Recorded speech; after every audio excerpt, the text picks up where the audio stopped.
Hello and welcome to the Sleepy Historian.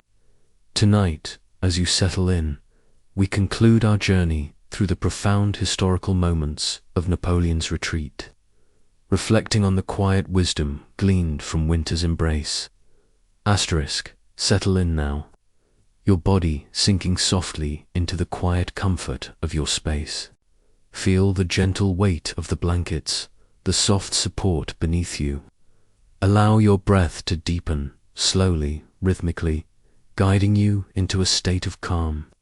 With each exhale, release any lingering tension, any thoughts that cling to the edges of your awareness.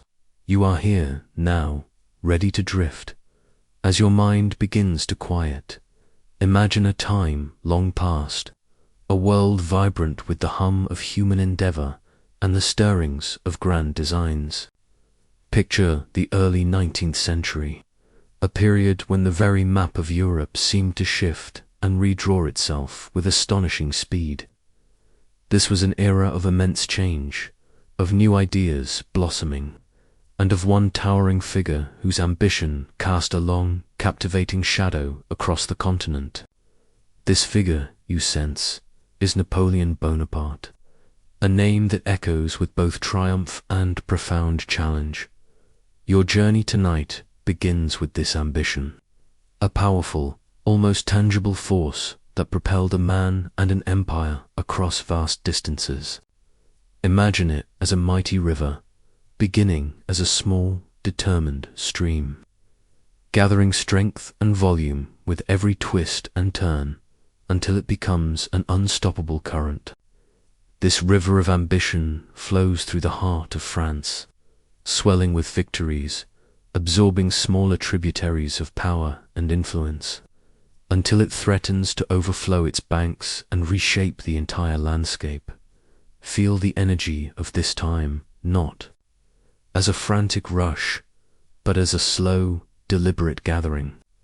You are not witnessing a chaotic storm, but rather the quiet, inexorable build-up of a monumental force. Think of a vast orchestra, tuning its instruments, each section preparing for a grand, sweeping overture. The brass gleams, the strings hum, the percussion waits in hushed anticipation.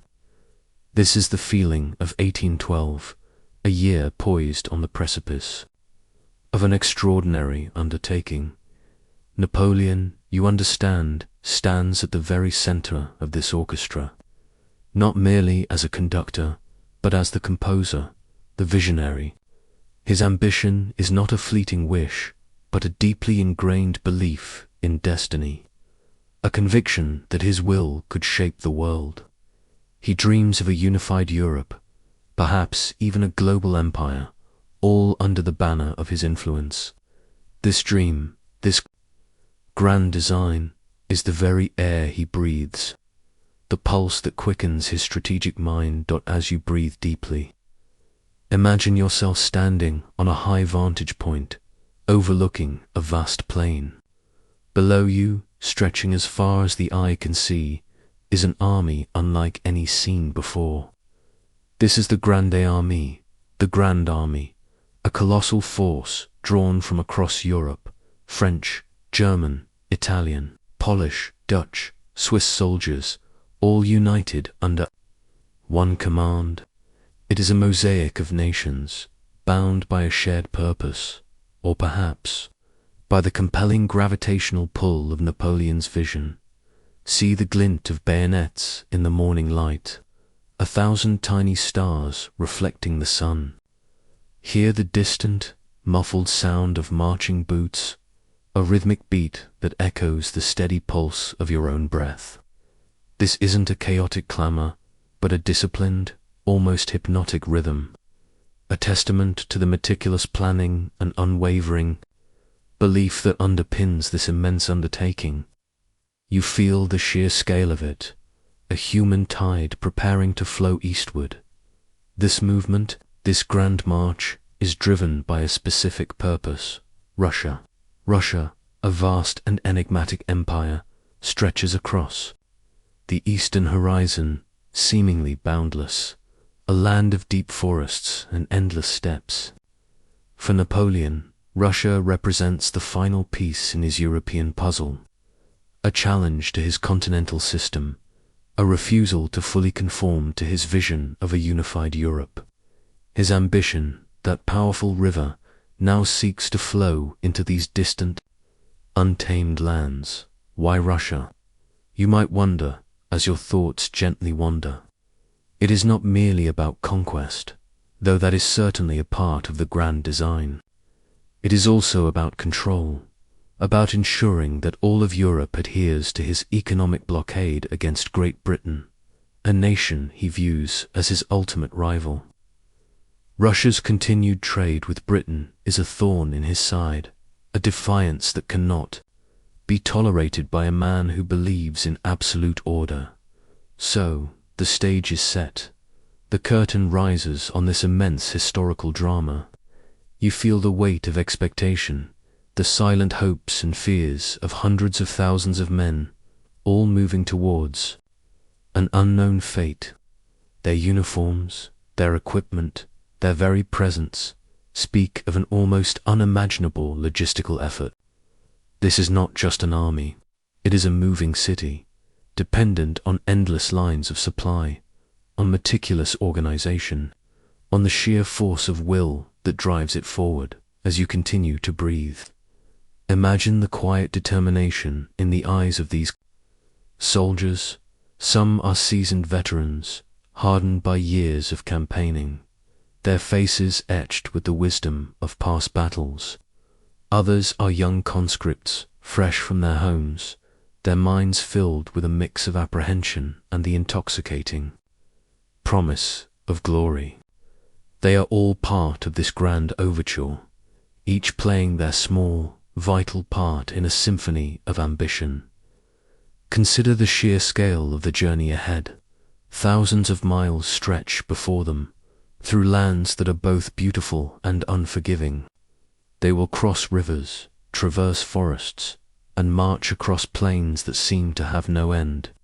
The sun will beat down, the dust will rise, and the nights will grow cool. Yet the momentum of the Grande Army is immense, a powerful engine fueled by the will of its leader. This initial phase, this grand overture, is characterized by a sense of unstoppable momentum. The army moves with a purpose, a relentless advance that seems to defy all obstacles. You can almost hear the soft, rhythmic creak of wagon wheels, the distant calls of officers, the quiet murmur of conversations in many languages. These sounds blend into a soothing hum, a backdrop to your peaceful contemplation as you drift deeper. Consider the nature of ambition itself. It is a powerful force, capable of inspiring incredible feats, of driving individuals and nations to achieve what once seemed impossible. Yet, it also carries a profound weight, a responsibility that grows heavier with every step taken, every decision made. Napoleon's ambition, while grand and sweeping, also holds the seeds of its own immense challenge. The sun rises higher, casting long shadows across the marching columns. The air is still, save for the sounds of the army. There is a sense of quiet inevitability, a feeling that this immense force, once set in motion, cannot easily be stopped. It is a testament to human will, to the power of a single vision to command and direct the efforts of so many. As your thoughts begin to soften, imagine the quiet confidence that permeates the early days of this campaign. There is a belief in victory, a conviction that the sheer size and might of the Grande Army will be enough to overcome any obstacle. This confidence, you realize, is a fragile thing, easily sustained in the warmth of summer, but vulnerable to the subtle shifts that lie ahead. Allow your mind to gently wander over the landscape.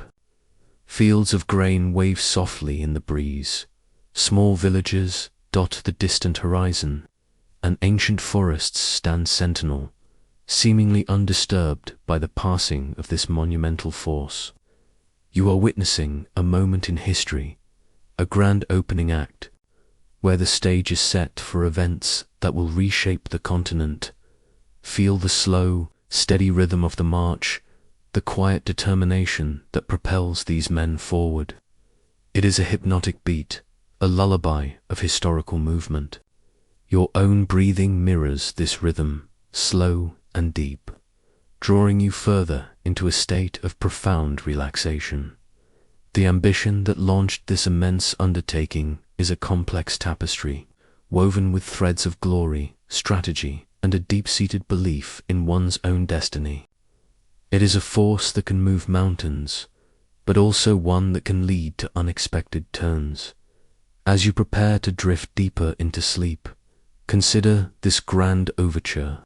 The army moves, vast and powerful, toward the distant, silent lands of Russia. What awaits them there? What challenges will this boundless ambition face? The answers lie ahead, in the quiet unfolding of history, as winter's embrace slowly begins to stir. As your body settles deeper into the cushions, feel the gentle weight of sleep beginning to descend. Your eyelids grow heavy, and the world around you softens, becoming a hushed, distant echo. Allow your mind to journey with me further eastward, into the silent, sprawling heart of Russia. Imagine now the vastness of the land itself. It is a canvas of immense proportions, stretching out endlessly beneath a sky that seems to touch every horizon. You are no longer observing a marching army from a distance. Instead, you are gently floating above the landscape, a silent observer of its quiet grandeur. Below you, the plains roll like soft waves, covered in tall grasses that sway with a barely perceptible whisper. This is a land of deep, ancient forests, their trees standing sentinel, their branches interwoven like a vast, green canopy. The air here feels different, cleaner, perhaps carrying the scent of pine and damp earth. There are no bustling cities immediately visible, no grand monuments to human endeavor. Instead, there is a profound sense of untouched nature, a quiet majesty that predates human ambition. Feel the stillness of this place. It is a stillness that is not empty, but full of life. A subtle hum of insects, the rustle of leaves, the distant call of a bird. This quietness is a contrast to the disciplined march of the army you just imagined. It is the land itself, breathing, waiting. As the grande army advances, you sense the subtle shift in the environment. The familiar cultivated fields of Western Europe give way to a wilder, more untamed expanse. This is a landscape that does not easily yield its secrets. It offers no immediate welcome, no obvious resources. It simply is, vast and indifferent to the human drama unfolding upon its surface. Consider the challenge this presents, not just militarily, but psychologically. For soldiers accustomed to the structured landscapes of their homelands, this endless expanse can feel disorienting. The familiar landmarks fade, replaced by an unbroken horizon, a sameness that stretches for days, then weeks. It is a silent call, a subtle invitation to lose oneself in its immensity. Think of it like a grand, intricate tapestry, woven with threads of green and brown, stretching out before you. Each thread is a path, a field, a small copse of trees, but there are so many threads, so many paths, that it becomes difficult to discern a clear direction. The sheer scale of it can be both inspiring and subtly unsettling. You sense the army pushing deeper, day after day, week after week. The initial fervor of the invasion begins to meet the quiet resistance of distance. Supplies, which seemed so abundant at the outset, now must travel ever further across this silent, unyielding terrain. The logistics become a silent, unseen battle, fought against the very fabric of the land. Imagine the sun rising each morning over this vastness, painting the sky with soft hues of pink and gold, and each evening it sinks below the horizon, leaving behind a sky filled with countless stars, brighter and more numerous than you might ever have seen. These celestial bodies, ancient and unchanging, silently observe the human drama below.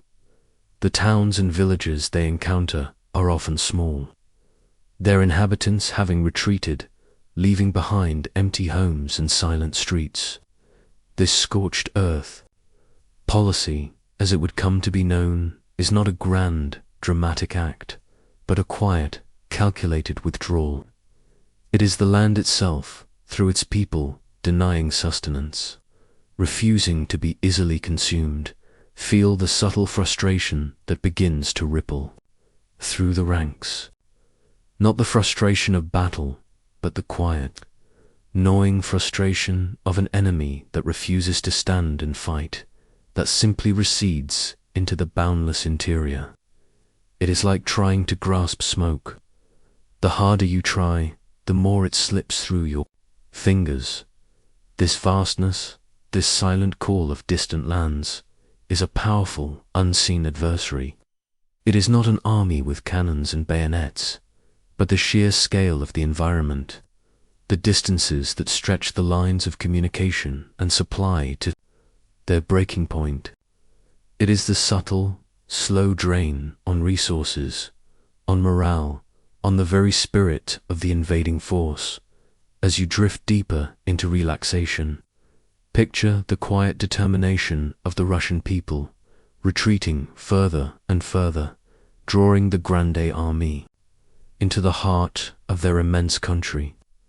They understand their land, its rhythms, its harshness, its ability to consume. They are using its very nature as a weapon, silently, patiently.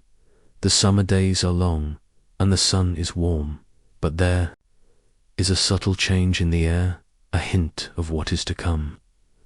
The nights grow cooler, the shadows lengthen earlier. It is a gentle, almost imperceptible shift, but it carries the promise of a profound transformation.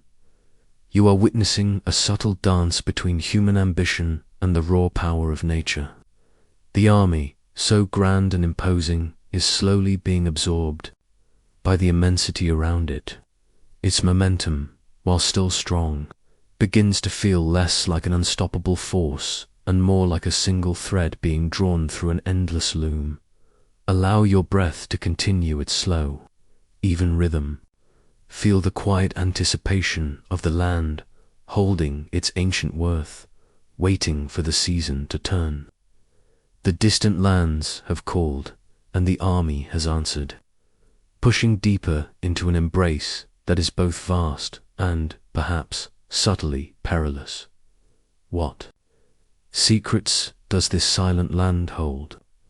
What challenges will its vastness truly reveal as the seasons begin their inevitable shift? These questions hang gently in the air as you drift further into the peaceful depths of sleep. Let your breath continue its gentle, even flow, carrying you further into this peaceful state. Feel the soft weight of your limbs, the quiet stillness that surrounds you. As your mind drifts, we return to the vast plains of Russia, but now a subtle change begins to unfold. Imagine the Grande Army continuing its relentless push eastward, a great river of humanity flowing across the landscape. In the early days, you might have pictured fertile fields, small villages with bustling life and the promise of sustenance. But as the army penetrates deeper into this boundless expanse, the scene subtly shifts. Picture fields of golden grain, ripe for harvest, stretching under the summer sun. Now, gently, watch them fade, not with a sudden, dramatic fire, but with a quiet, almost melancholic disappearance. The villages they approach are empty, their doors ajar, their windows dark and silent. The wells, once brimming with cool water, are now often dry or filled with debris. The barns, meant to hold fodder for the horses, stand hollow and abandoned. This is the whisper of the scorched earth. It is not a loud declaration of war, but a subtle, persistent act of denial. The Russian people, retreating before the advancing army, are leaving behind nothing of value. They are not fighting with swords and cannons in these moments, but with absence. They are using the very land as their shield, their silent, unyielding weapon. Feel the quiet resistance of the earth itself. It's as if the land is exhaling a long, slow sigh, drawing its resources back into itself, refusing to offer comfort or nourishment to the invading force. Think of it like a mirage, shimmering tantalizingly on the horizon, only to vanish as you draw near. The promise of sustenance is always just beyond reach, always a little further away. This quiet vanishing acts upon the army in profound ways. Imagine the horses, thousands upon thousands of them, their powerful bodies needing vast amounts of forage.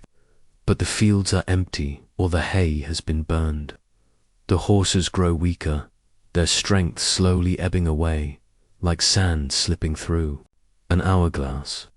Without strong horses, the heavy cannons become harder to move, the supply wagons slow to a crawl, and the cavalry, once so swift and formidable, loses its edge.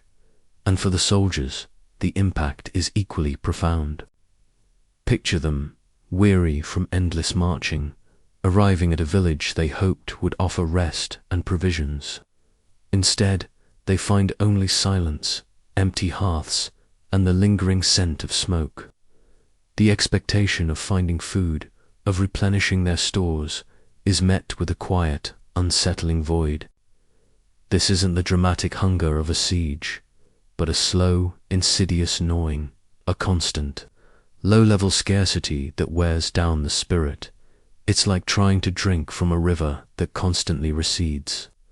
Its water's always just out of reach. Each day, the distance to the nearest source of food or water grows longer. The supply lines, already stretched thin across the vast Russian plains, become almost impossibly strained. Wagons break down, horses collapse, and the precious provisions that do arrive are often too little. Too late, this quiet denial of resources is a brilliant, if brutal, strategy. It doesn't require a direct confrontation, but rather a patient, persistent erosion of the enemy's strength. The land itself becomes an ally to the defenders, its vastness and its emptiness conspiring to exhaust and diminish the invaders. As you breathe, imagine the subtle shift in the soldiers' morale. The initial confidence, the belief in swift victory, begins to fray at the edges. Not from the shock of battle, but from the quiet, relentless pressure of deprivation. It's like a slow leak in a balloon, imperceptible at first, but eventually the air escapes, and the balloon loses its buoyancy. You might feel a touch of empathy for these men, caught in this vast, unyielding landscape. They are not fighting a visible enemy in these moments, but an invisible one. The immense distances, the lack of food, the constant low thrum of discomfort. Their bodies grow weary, their minds preoccupied with the basic needs of survival. This scorched earth strategy is a testament to a different kind of power, the power of patience, of sacrifice, and of understanding the profound strength of one's own land. The Russians are willing to endure hardship themselves, to deny their own people sustenance, in order to deny it to the enemy. It is a grim, yet effective, form of resistance. The sun continues its journey across the sky, but its warmth feels less comforting now, more a reminder of the vast open spaces that offer little shelter or bounty. The nights grow cooler, and the silence of the empty villages seems to deepen, broken only by the sounds of the weary army settling down for another night of uncertain rest. The earth itself holds secrets, softly revealed through its quiet refusal to yield. It whispers of limits, of boundaries that even the grandest ambition might struggle to cross. The Grandi army, once a symbol of unstoppable force, is now beginning to feel the subtle, yet profound, weight of this quiet resistance. As you drift deeper into sleep, consider the power of what is not there. The missing food, the absent water, the silent, empty homes. These absences are shaping the course of history as surely as any battle. How long can an army sustain itself on ambition alone, when the very ground beneath its feet offers only whispers of scarcity? Allow your body to sink even deeper now, surrendering to the gentle pull of sleep. Your breath is a soft, steady rhythm, a quiet anchor in the stillness that surrounds you. Let your mind, light and unburdened, float to a new scene, a pivotal moment in this unfolding historical tapestry. After weeks of relentless marching, after the quiet, gnawing challenge of the scorched earth, the vast plains of Russia finally offered a different kind of encounter. Imagine a landscape, not of endless, empty fields, but one that begins to gather itself, to form subtle contours, gentle rises, and strategic depressions. This is the stage, you sense, for a confrontation, a moment when the two great forces, the advancing Grande Army and the retreating Russian defenders, would finally meet in a direct, undeniable clash. Picture the dawn of September 7th, 1812. The air is cool, carrying the scent of damp earth and distant wood smoke. A soft mist, like a silken veil, lies low over the fields, obscuring the full scale of what is about to unfold.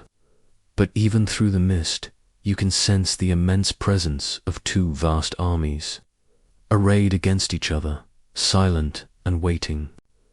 This is Borodino, a name that would forever be etched into the annals of history. A place where the very ground seemed to hold its breath. Feel the quiet anticipation that hangs in the air. It is not a frantic, chaotic energy, but a deep, almost meditative stillness, the calm before a profound storm. Imagine hundreds of thousands of men, standing shoulder to shoulder, their forms barely visible in the pre-dawn light. Each soldier, a single thread in an immense fabric, awaits the signal, the first note in a symphony of fate. Their breaths, perhaps, are the only sound, a collective, hushed exhalation that rises into the cool morning. For weeks, the Russian army had retreated, drawing Napoleon deeper into their homeland, denying him the decisive battle he craved. But here, at Borodino, the line was drawn. The Russian commander, General Kutuzov, understood the immense spiritual significance of defending Moscow, the ancient heart of Russia. He chose this ground, not for its perfect strategic advantage, but for its necessity, for the psychological weight it carried. It was a place to stand, to fight, to endure. As you drift, imagine the first rays of the sun piercing through the mist, painting the sky with soft hues of orange and rose. And with the light, the landscape slowly reveals itself. You see the gentle undulations of the land, the small villages, the winding streams, and the hastily constructed earthworks, redoubts and flèches that serve as the Russians' defensive strongholds. These are not grand fortresses, but humble mounds of earth dug by hand, yet they represent a formidable resolve. Now, feel the distant rumble begin. It is not a sudden explosion, but a low, resonant thrum, like the deepest notes of a great organ. This is the sound of the first cannon fire, a single, deliberate boom, then another and another, slowly building into a continuous, rolling thunder. This is the Berezina bloom of battle, a poetic term for the unfolding of a violent, yet strangely structured, event.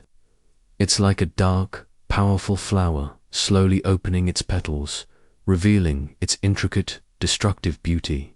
The air begins to vibrate with the concussion of the artillery. Imagine the cannonballs arcing through the sky, not with a screech, but with a heavy, whistling sigh, before striking the earth with a dull, impactful thud. Each impact sends a tremor through the ground, a subtle vibration that you can almost feel beneath you even as you lie in peaceful repose. This is the distant echo of a monumental force being unleashed. The battle unfolds like a vast, complex dance. Napoleon, ever the aggressor, directs his forces to assault the Russian positions. Wave after wave of infantry, cavalry, and artillery are thrown into the fray. You might imagine the lines of soldiers moving forward with grim determination. Their colorful uniforms a stark contrast against the green and brown of the fields. They move with a strange, almost dreamlike precision, a testament to their training and the unwavering command that guides them. But the Russian defense is equally resolute. They hold their ground with a stubborn courage, absorbing the blows, returning fire with unwavering resolve. This is a battle of attrition, a test of endurance, where sheer will battles against overwhelming force. There is no swift victory here, no easy triumph. Every inch of ground is contested, every position fought over with desperate tenacity. Feel the intensity of the struggle, not as a chaotic roar, but as a sustained, powerful hum. The sound of musketry, a continuous crackle like 1,000 twigs, snapping blends with the deeper boom of the cannons. It is a constant, overwhelming soundscape, yet in your mind it remains distant, a historical echo that does not disturb your peace. Imagine the smoke, thick and acrid, beginning to rise from the battlefield, forming vast, swirling clouds that drift slowly across the landscape. It obscures the sun, turning the bright morning into a hazy, surreal twilight. Through this veil of smoke, figures move, indistinct and ghostly, engaged in a struggle that transcends individual lives. This battle is a testament to human courage, to the ability of individuals to face overwhelming odds with unwavering resolve. You might picture a single soldier standing firm amidst the chaos, his eyes fixed on the task at hand, his heart beating with a quiet, fierce determination. Or a group of men huddled together, supporting one another, their shared purpose a beacon in the swirling smoke. The cavalry charges, a thunderous rumble of hooves, a flash of sabers in the smoky light. Imagine the ground trembling beneath their charge, the sheer power of these majestic animals carrying their riders into the heart of the conflict. But even these powerful charges meet a wall of resistance, a steadfast line of bayonets that refuses to break. This is a battle where the lines between victory and defeat become blurred. Both sides fight with incredible ferocity, pushing themselves to the absolute limits of human endurance. The ground becomes soaked, not just with rain, but with the profound cost of such a struggle. Yet, even in this violence, there is a strange, terrible beauty in the sheer scale of human effort, the unwavering commitment to a cause that is the day. Wears on, the sun, a muted orb through the smoke, begins its slow descent. The sounds of battle, though still immense, begin to soften, becoming less a roar and more a weary sigh. The energy of the morning has been spent, replaced by a profound exhaustion that settles over the entire landscape. Consider the sheer human cost of such a day. Tens of thousands of lives are lost, wounded, or forever changed. The fields of Berezina, once peaceful, are now a testament to the brutal reality of war. Yet, even in this tragedy, there is a quiet dignity in the courage displayed by both sides. Napoleon, from his vantage point, watches the unfolding drama with a mixture of frustration and grim determination. He pushes his forces relentlessly, seeking that decisive blow, that moment of breakthrough that will shatter the Russian resistance. But the Russians, though battered and bruised, refuse to yield completely. They bend, but they do not break. This battle, you realize, is not about a swift, elegant victory, but about a grinding, brutal test of will. It is a moment where the sheer force of Napoleon's ambition meets the unyielding resilience of the Russian spirit. Neither side truly wins in the traditional sense. Instead, both endure an immense, shared ordeal as the twilight deepens, and the last echoes of cannon fire fade into the distance.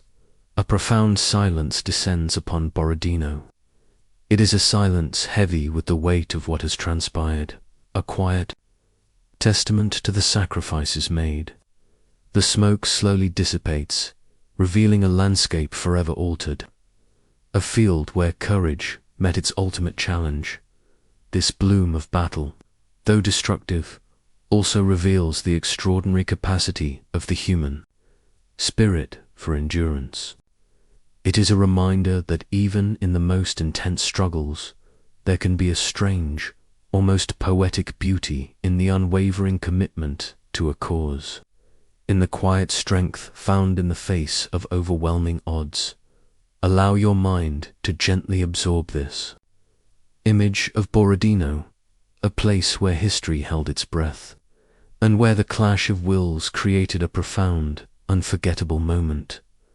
The battle has ended, but the story is far from over. The Grande Army has pushed forward, but at what cost? And what awaits them beyond this field of quiet heroism? These thoughts gently accompany you as you drift deeper, deeper into the peaceful realm of sleep. Let your body relax even further, feeling the deep tranquility that now envelops you. Your breath is soft, almost imperceptible, as you float on the edge of sleep. Allow your mind to gently carry you forward, beyond the smoke and thunder of Berezina, towards a destination that had been the ultimate prize of Napoleon's grand ambition. Moscow. Don't imagine the days following the immense, grueling battle. The Grande Army, though victorious in holding the field, was profoundly weary, its ranks thinned, its spirit tested. Yet, the momentum, that powerful river of ambition, continued to flow. The path to Moscow lay open, and with each step, the anticipation grew. This was the ancient capital, the heart of Russia, a symbol of immense power and prestige. Its capture, surely, would bring the long, arduous campaign to its decisive end. Picture the approach to this fabled city, after weeks of marching through seemingly endless, often desolate plains. The sight of domes and spires on the horizon must have filled the soldiers with a renewed, if fragile, hope. Imagine the collective sigh of relief, the quiet murmur of excitement that would have rippled through the weary columns. This was it, the culmination of months of sacrifice, of relentless effort. As you draw closer, however, a subtle unease begins to settle. The usual sounds of a grand city, the distant clatter of wagons, the shouts of merchants, the joyous cries of children, are eerily absent. Instead, a profound silence hangs in the air, a stillness that feels heavier than any quiet you have encountered before. It is the silence of anticipation, yes, but also the silence of something withheld, something profoundly missing. Feel the quiet wonder of this entrance made in vain. On September 14th, 1812, Napoleon, at the head of his vanguard, rode into Moscow. He expected a delegation, a surrender, the formal handing over of the city's keys. He expected the bustling life of a great capital, perhaps even a defiant populace, but certainly a presence. Instead, he found only emptiness. Imagine the streets, wide and grand, yet utterly deserted. The windows of the magnificent houses are dark, their shutters closed. The marketplaces, usually teeming with activity, are vacant. The churches, with their iconic onion domes, stand silent, their bells unringing. It is as if the entire city has exhaled, and then held its breath, waiting. This is Moscow's empty embrace. It is a hollow triumph, a victory that feels strangely incomplete. Napoleon, the conqueror of Europe, had taken the heart of Russia, but found only a shell. The inhabitants, following the orders of their governor, Count Rostopchin, had systematically evacuated, taking with them everything of value, leaving behind only the husks of their homes and businesses. Consider the psychological impact of this emptiness. For an army accustomed to the spoils of war, to the immediate gratification of conquest, this absence was disorienting. There was no one to surrender, no one to impress, no one to loot in the traditional sense. The very act of taking the city felt like grasping at smoke, a victory without substance. As you breathe deeply, imagine the first few days within the silent city. The soldiers, weary and hungry, would have spread out, searching for provisions, for warmth, for any sign of life. They would have moved through the grand avenues and narrow alleys, their footsteps echoing in the unnatural quiet. This was not the joyous occupation they had envisioned, but a strange, unsettling vigil. Then the whispers began, not of people, but of something far more destructive. On the night of September 14th, small fires began to ignite across the city. At first, they were isolated, easily dismissed as accidents or acts of careless soldiers. But then, more fires erupted, seemingly from nowhere, spreading with terrifying speed. Picture the scene as the fires take hold. The wooden buildings, many, left standing for centuries, become tinder. The narrow streets, once pathways for carriages, now channel the roaring flames, creating infernos that leap from block to block. The smoke, thick and acrid, rises into the night sky, turning the moon into a blood-red orb. The quiet emptiness is replaced by the crackle and roar of a city consuming itself.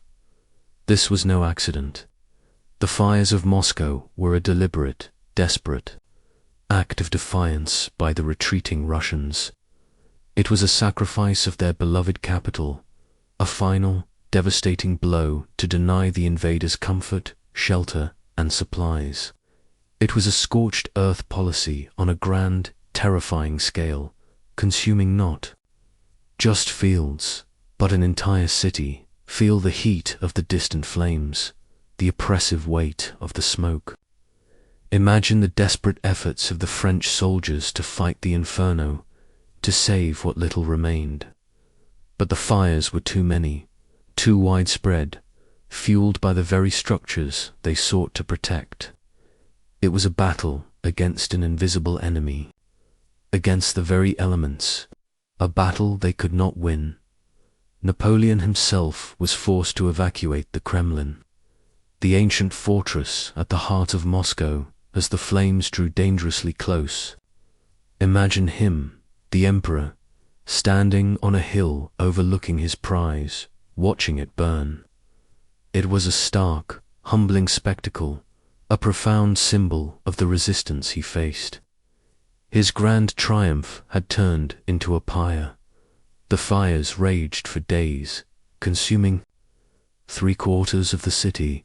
When they finally subsided, Moscow was a landscape of charred ruins, smoking embers and skeletal remains of buildings.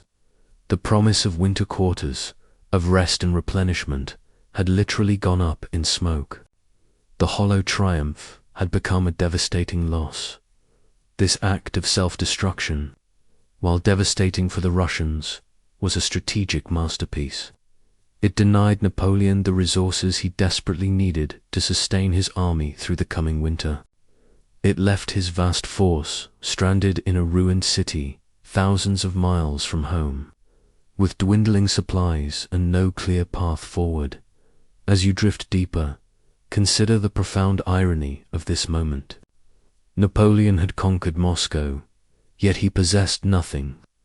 The city, in its fiery embrace, had rejected him, leaving him with an empty shell and a growing sense of foreboding. The psychological victory belonged to the Russians, even amidst their own immense loss. The silence that now settled over Moscow was different from the earlier emptiness. It was the silence of devastation, of a city that had sacrificed itself for a greater cause. It was a stark, chilling quiet, broken only by the occasional creak of collapsing timber or the distant howl of a dog. Napoleon lingered in Moscow for over a month, waiting. He waited for a peace proposal from Tsar Alexander I, a surrender that never came.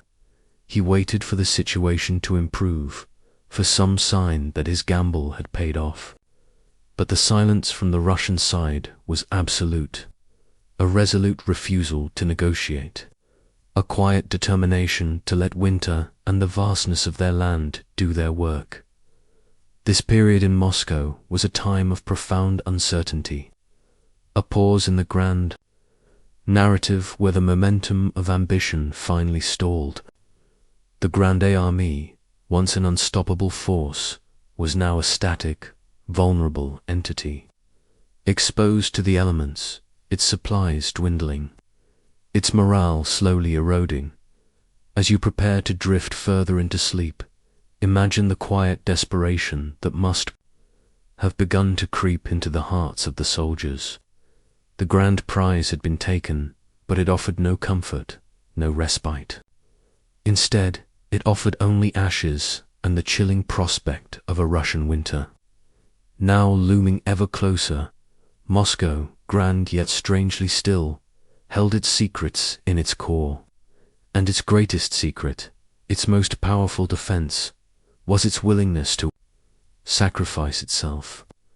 What would this empty embrace mean for the mighty emperor and his weary army as the seasons began their inevitable, chilling turn?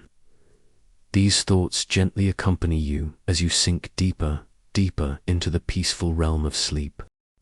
Settle deeper into the soft embrace of your bed, feeling the gentle warmth, the quiet stillness. Your breath continues its slow, rhythmic dance, guiding you into a state of profound calm. As your mind floats, imagine a period of suspended animation, a quiet interlude after the fiery drama of Moscow. The city, now a landscape of charred ruins and smoking embers, holds the Grande Armée in a strange, unsettling stasis.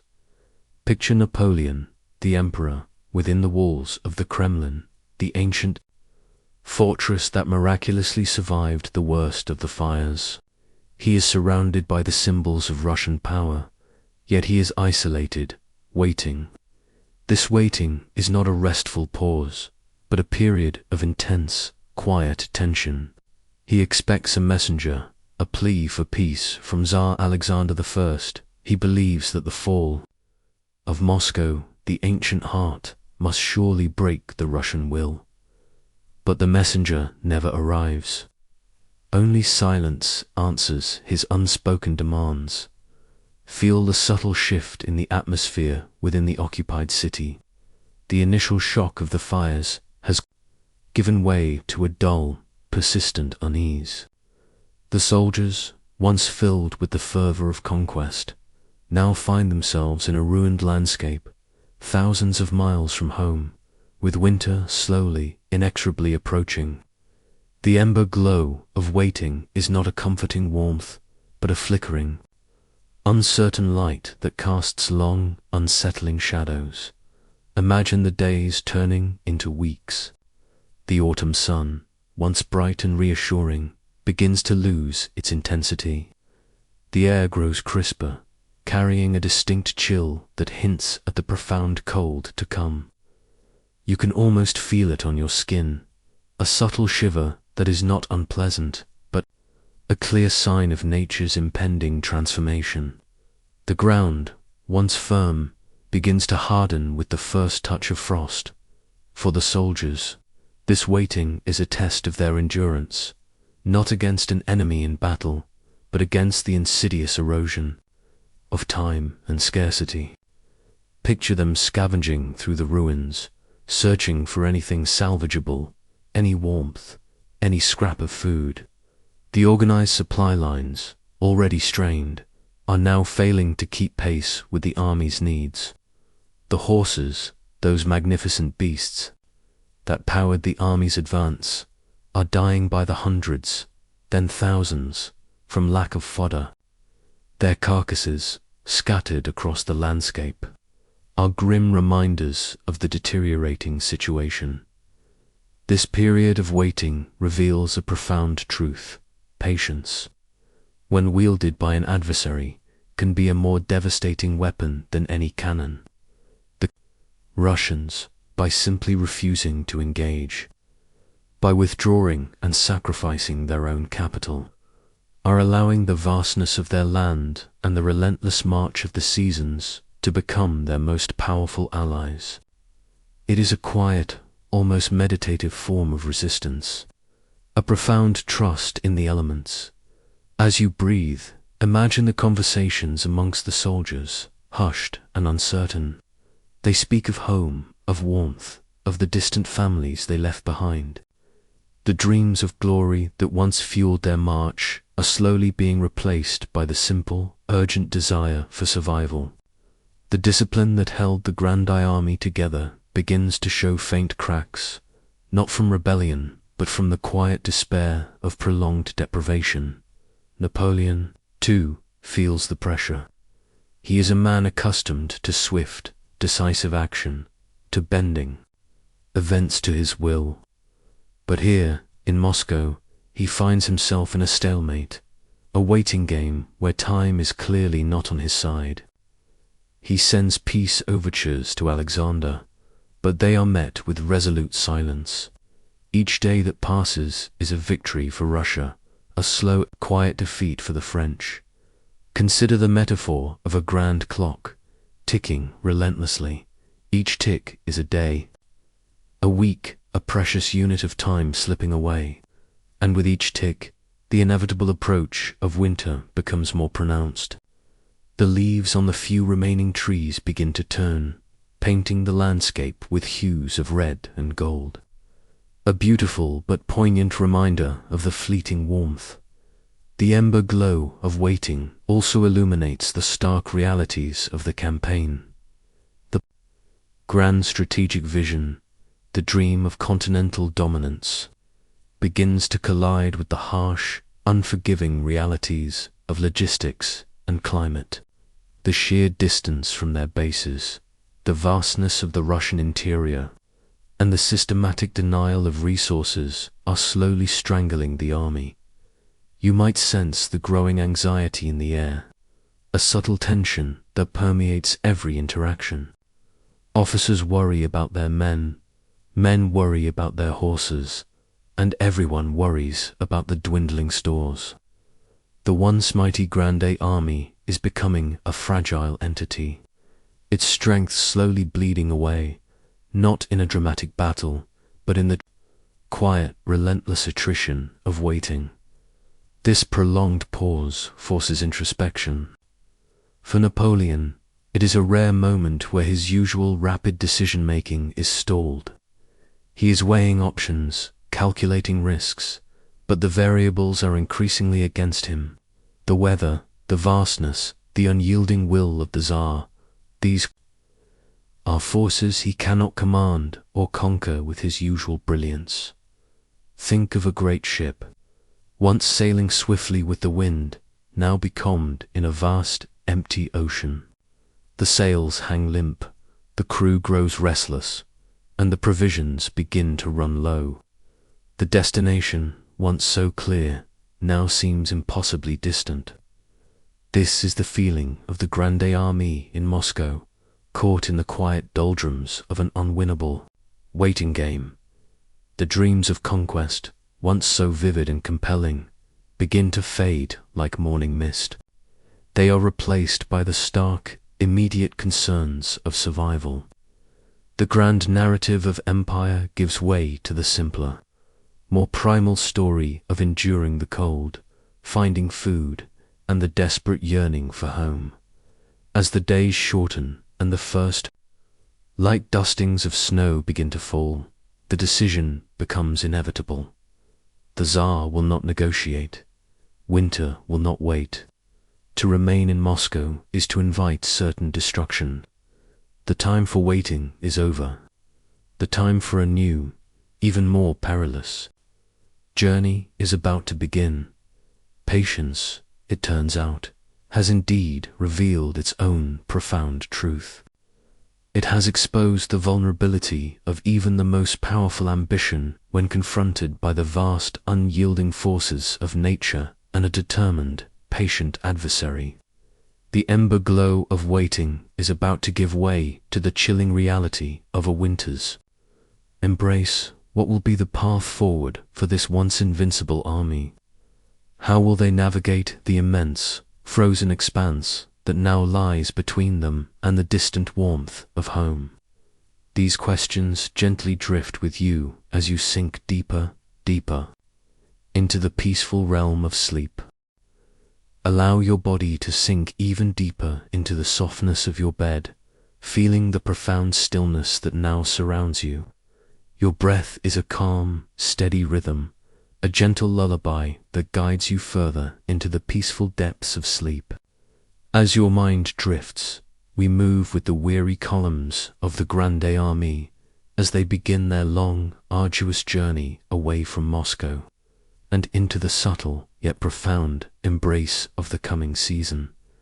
Imagine the days of late October and early November, 1812. The sun, though still visible, has lost its summer strength, becoming a pale, distant orb in the sky. The air, which had been merely crisp, now carries a distinct, undeniable chill. You can almost feel it on your skin, a subtle coolness that is not yet biting, but a clear, gentle whisper of what is to come. This is winter's first soft breath, a delicate prelude to the immense transformation of the landscape. Picture the ground beneath the soldier's feet. It is no longer merely damp or muddy, but begins to harden with the first touch of frost. The puddles along the roadside, which once reflected the sky, now bear a thin, fragile skin of ice. Each morning, a delicate white rime covers the sparse vegetation, sparkling briefly in the weak sunlight before melting away. These are the subtle signs, the quiet indications that nature is preparing for its long, cold sleep. Then, imagine the first snowflakes. They do not arrive in a sudden, overwhelming blizzard, but as a delicate descent, a gentle scattering from a vast, unseen hand. Each flake, intricate and unique, drifts silently through the air, landing softly on uniforms, on the bare branches of trees, on the worn canvas of the wagons. They are like tiny, crystalline whispers, announcing a profound change. This initial snowfall, though light, transforms the landscape in subtle ways. The familiar browns and muted greens of autumn begin to be dusted with white, like a painter, adding the first delicate strokes to a vast canvas. The distant forests, once dark and imposing, now appear softened, their outlines blurred by the falling flakes. It is a beautiful, almost ethereal sight, yet it carries a profound sense of foreboding for those who must endure it. Feel the quiet apprehension that begins to settle over the grande armée. It is not a panic, not yet, but a deep, unspoken understanding of the challenge that lies ahead. They are thousands of miles from their homes, their supplies dwindling, their horses weakening, and now, the very elements are beginning to turn against them. Winter, the silent, implacable enemy, is slowly but surely making its presence known. Think of it like a vast, slow-motion ballet. The dancers are the snowflakes, swirling and descending with graceful precision. The stage is the endless Russian plain, and the audience, the weary soldiers, watch with a mixture of quiet awe and growing dread. They know that this beauty is also a harbinger of immense hardship. The roads, already difficult, become slick with the first ice. The wheels of the heavy artillery and supply wagons begin to struggle, their progress slowing even further. The horses, already weakened by lack of fodder, find their footing precarious, their breath steaming in the increasingly cold air. Every step becomes a greater effort, every mile a harder-won victory against the elements. As you drift deeper into relaxation, imagine the soldiers pulling their cloaks tighter, their hands instinctively seeking warmth. They huddle closer around the meager campfires at night, their faces illuminated by the flickering flames, their eyes reflecting the quiet anxiety that lingers beneath the surface. The shared experience of the cold, the collective understanding of their vulnerability, creates a silent bond between them. This gentle presence of winter is not an immediate, violent assault, but a slow, insidious erosion. It saps strength, chills bones, and dulls the spirit. It is a constant, low-level discomfort that wears down even the most resilient. The cold penetrates clothing, seeps into boots, and makes every movement an effort. Consider the simple act of breathing in this cold air. It feels sharp, invigorating at first, but soon it begins to sting the lungs, a constant reminder of the plummeting temperatures. The water they drink is icy, and the food they consume, when they can find it, offers little warmth against the pervasive chill. The landscape itself seems to shrink, to draw inward, as if bracing for the full force of the season. The vastness that once seemed merely distant now feels immense and isolating. The trees stand bare, their branches reaching like skeletal fingers towards the grey sky, stripped of their protective leaves. The world is becoming starker, simpler, more unforgiving. Napoleon, ever the strategist, understands the profound danger of this shift. He knows that his greatest enemy is no longer the Russian army, but the Russian winter. He urges his men forward, pushing them to hasten their retreat, to reach warmer territories before the full fury of the cold descends. But the sheer scale of the army, its exhaustion, and the deteriorating conditions make rapid progress almost impossible. Imagine the quiet determination in the faces of those who continue to march, their eyes fixed on the distant horizon, their minds focused on the simple act of putting one foot in front of the other. They are battling not just the cold, but the insidious whispers of despair, the temptation to simply give up. This is nature's embrace beginning its slow unfold. It is a powerful, indifferent force that operates on its own timeline, heedless of human ambition or military strategy. It is a reminder of the profound power of the natural world, and how even the mightiest armies can be humbled by its quiet, relentless strength. As the days grow shorter and the hours of darkness lengthen, the subtle coolness deepens into a pervasive cold. The delicate snowflakes become more frequent, more persistent, beginning to accumulate on the ground, forming a soft, white blanket that will soon grow thick and deep. What will this deepening cold bring?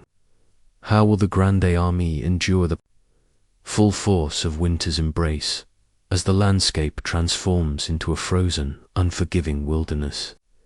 These questions gently accompany you as you sink deeper, deeper into the peaceful realm of sleep. Allow your body to soften even further, melting into the comfort of your surroundings.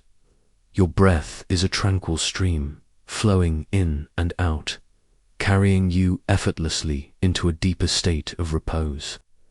As your mind drifts, we return to the stillness of Moscow, but now, a profound and quiet decision is about to be made, one that will redefine the entire trajectory of this grand historical narrative. Imagine Napoleon, the emperor, within the silent, smoky confines of the Kremlin. The weeks of waiting have stretched into a month, and the air, once filled with the faint hope of Russian surrender, is now heavy with the chill of an approaching, unforgiving winter. The Tsar has remained silent, unyielding. The city, once a prize, is now a desolate ruin, offering little sustenance and no strategic advantage. The grand illusions of a swift, decisive victory, of a triumphant peace treaty signed within the Kremlin's gilded halls, are gently, irrevocably fading. Feel the subtle shift in the air, a change not of wind or temperature, but of purpose. It is a moment of quiet pivot, a turning of the tide that is far more significant than any battle won or lost. The decision, though painful and humbling, becomes clear. The Grande Armée must leave Moscow. The invasion, in its original, ambitious form, is over. The new objective is survival, the long, arduous journey home. This decision is not announced with fanfare or trumpets, but with a quiet, almost melancholic acceptance of a harsh reality. Imagine the weight of it settling upon Napoleon's shoulders, a burden heavier than any crown. He, who had always advanced, always conquered, now faces the bitter necessity of retreat. It is a moment of profound introspection, a quiet acknowledgement that even the most formidable will can be humbled by the vastness of nature and the unwavering resolve of an adversary. As you breathe deeply, picture the preparations for departure. This is not the joyous, disciplined march of an army advancing towards glory. Instead, there is a somber, almost desperate undertone. The soldiers, though weary, begin to pack what little they have. Their movements perhaps a little slower, their faces etched with a quiet apprehension. They are leaving behind the ashes of their victory, and stepping into the unknown expanse of the Russian autumn. The date is October 19th, 1812. The sun, though still present, feels weaker, its warmth fleeting. There is a crispness in the air, a scent of damp leaves, an impending cold. Imagine the long columns of men and wagons slowly beginning to move out of the ruined city, not eastward but southwestward, hoping to find a new, less devastated route back to their supply bases. This is the quiet pivot, the redefinition of their path. Feel the profound psychological impact of this turning. For an army that had known almost nothing but victory under Napoleon, retreat is a bitter pill. It is an admission of failure, a shattering of the illusion of invincibility. Yet, in this moment of vulnerability, there is also a strange, quiet dignity in the act of choosing survival, of facing the harsh truth. Think of it like a mighty river that has flowed relentlessly in one direction, only to encounter an insurmountable barrier. Instead of crashing against it endlessly, the river, with quiet wisdom, begins to seek a new course, flowing round the obstacle, adapting to the landscape. This is the Grande Armée now, no longer pushing forward, but gently, yet firmly, redirecting its immense current. The initial days of the retreat are still within the relatively mild embrace of autumn. The roads, though worn, are not yet frozen. The fields, though mostly scavenged, still offer some meager resources. But the shadow of winter looms large, a silent, ever-present threat. Every day that passes, every mile covered, is a race against the elements, a desperate bid to reach warmer climes before the full fury of the Russian winter descends.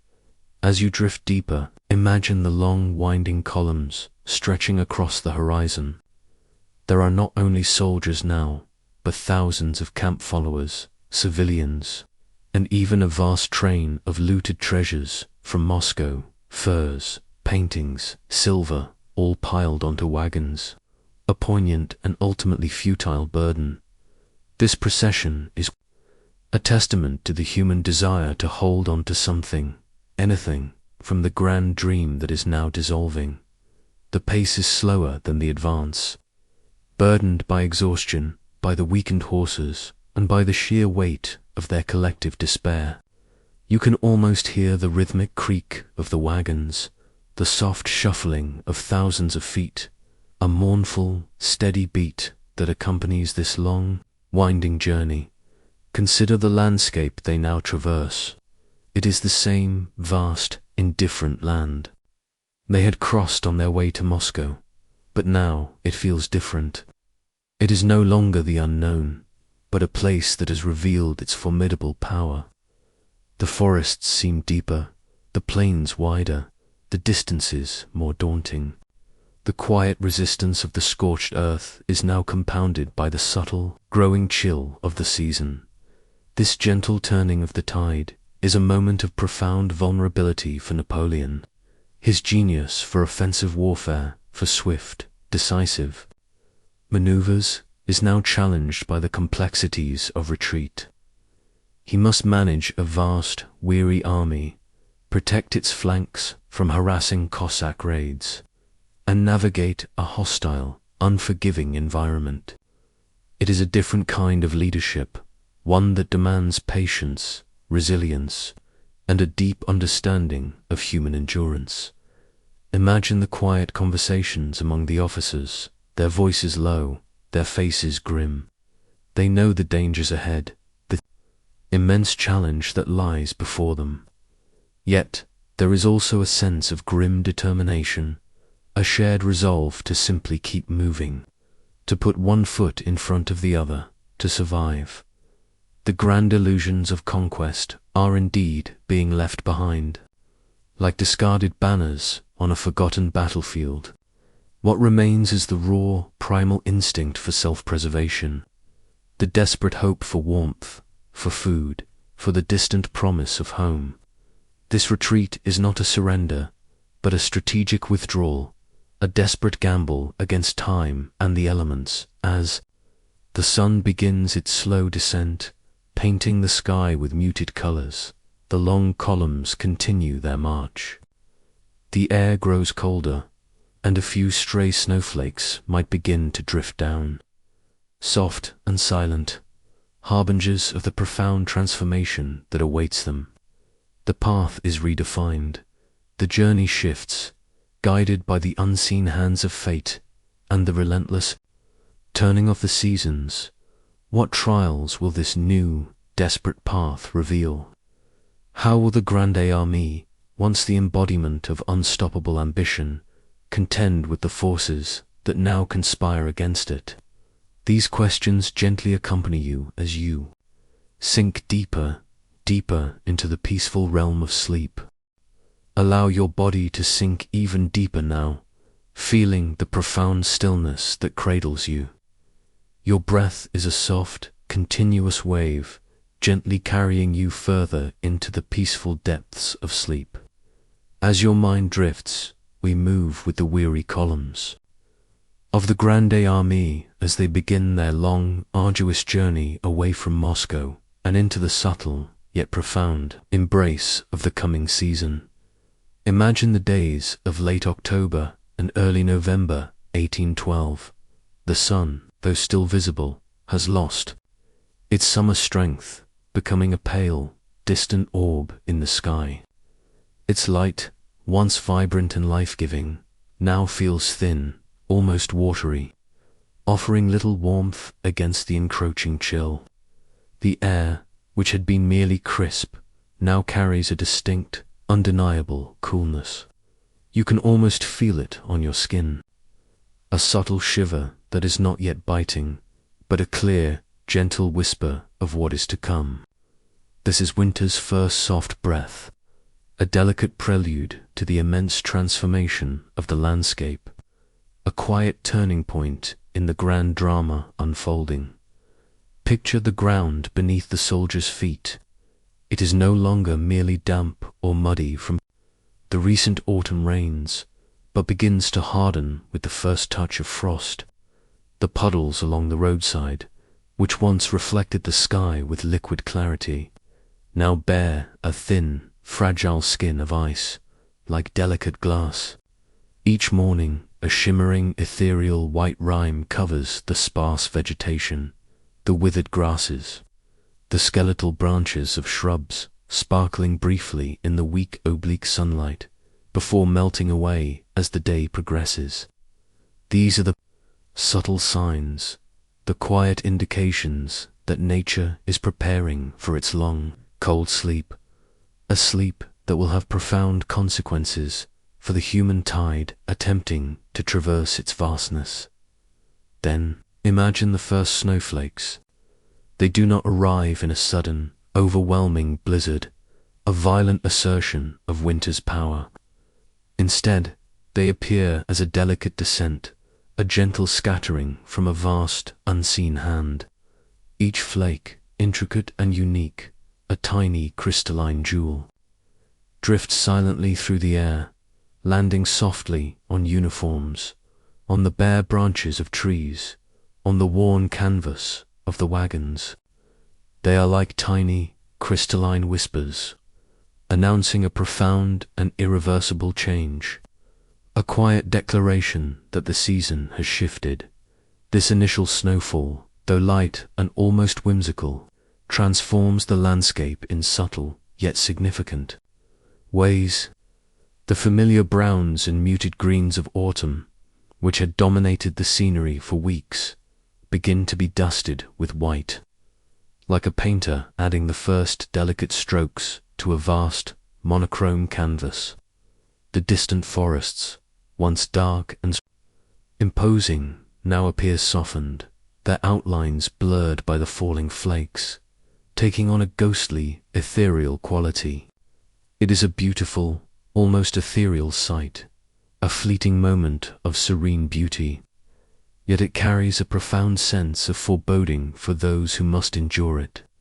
For whom this beauty is a harbinger of immense hardship, feel the quiet apprehension that begins to settle over the grandi army. It is not a sudden panic, not yet, but a deep, unspoken understanding of the challenge that lies ahead. They are thousands of miles from their homes, their supplies dwindling with each passing day, their horses weakening from lack of fodder and the relentless march. And now, the very elements are beginning to turn against them. Winter, the silent, implacable enemy, is slowly but surely making its presence known, its cold breath a constant reminder of their vulnerability. Think of it like a vast slow-motion ballet. The dancers are the snowflakes, swirling and descending with graceful precision, each one a tiny, perfect form. The stage is the endless Russian plain, stretching out in every direction, seemingly without end. And the audience, the weary soldiers, watch with a mixture of quiet awe at nature's beauty and a growing dread at its implications. They know that this beauty is also a harbinger of immense hardship, a prelude to a struggle for survival against forces far greater than any human army. Roads, already difficult from the constant passage of thousands of men and wagons, become slick with the first ice. The wheels of the heavy artillery pieces and the cumbersome supply wagons begin to struggle, their progress slowing even further, each turn of the wheel a testament to the increasing effort required. The horses, already weakened by chronic lack of fodder and the immense distances covered, find their footing precarious on the icy surfaces, their breath steaming in the increasingly cold air like ghostly plumes. Every step becomes a greater effort, every mile a harder-won victory against the elements, a slow, grinding battle of attrition. As you drift deeper into relaxation, imagine the soldiers pulling their thin, worn cloaks tighter around their bodies, their hands instinctively seeking warmth, rubbing them together in a futile attempt to generate heat.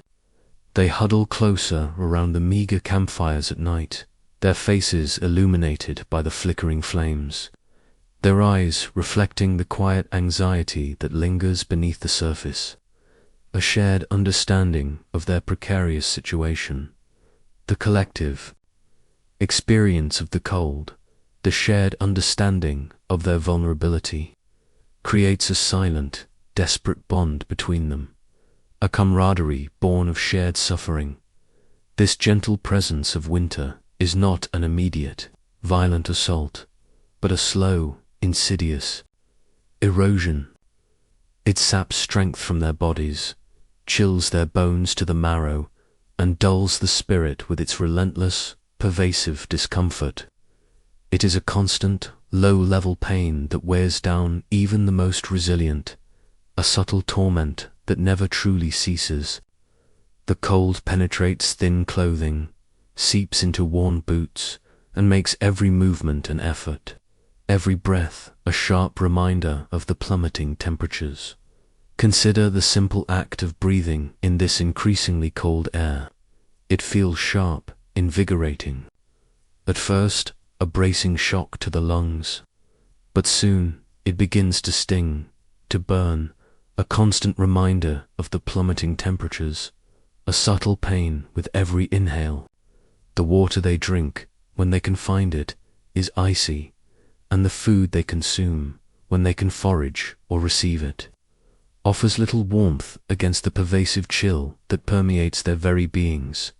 The landscape itself seems to shrink, to draw inward, as if bracing for the full force of the season.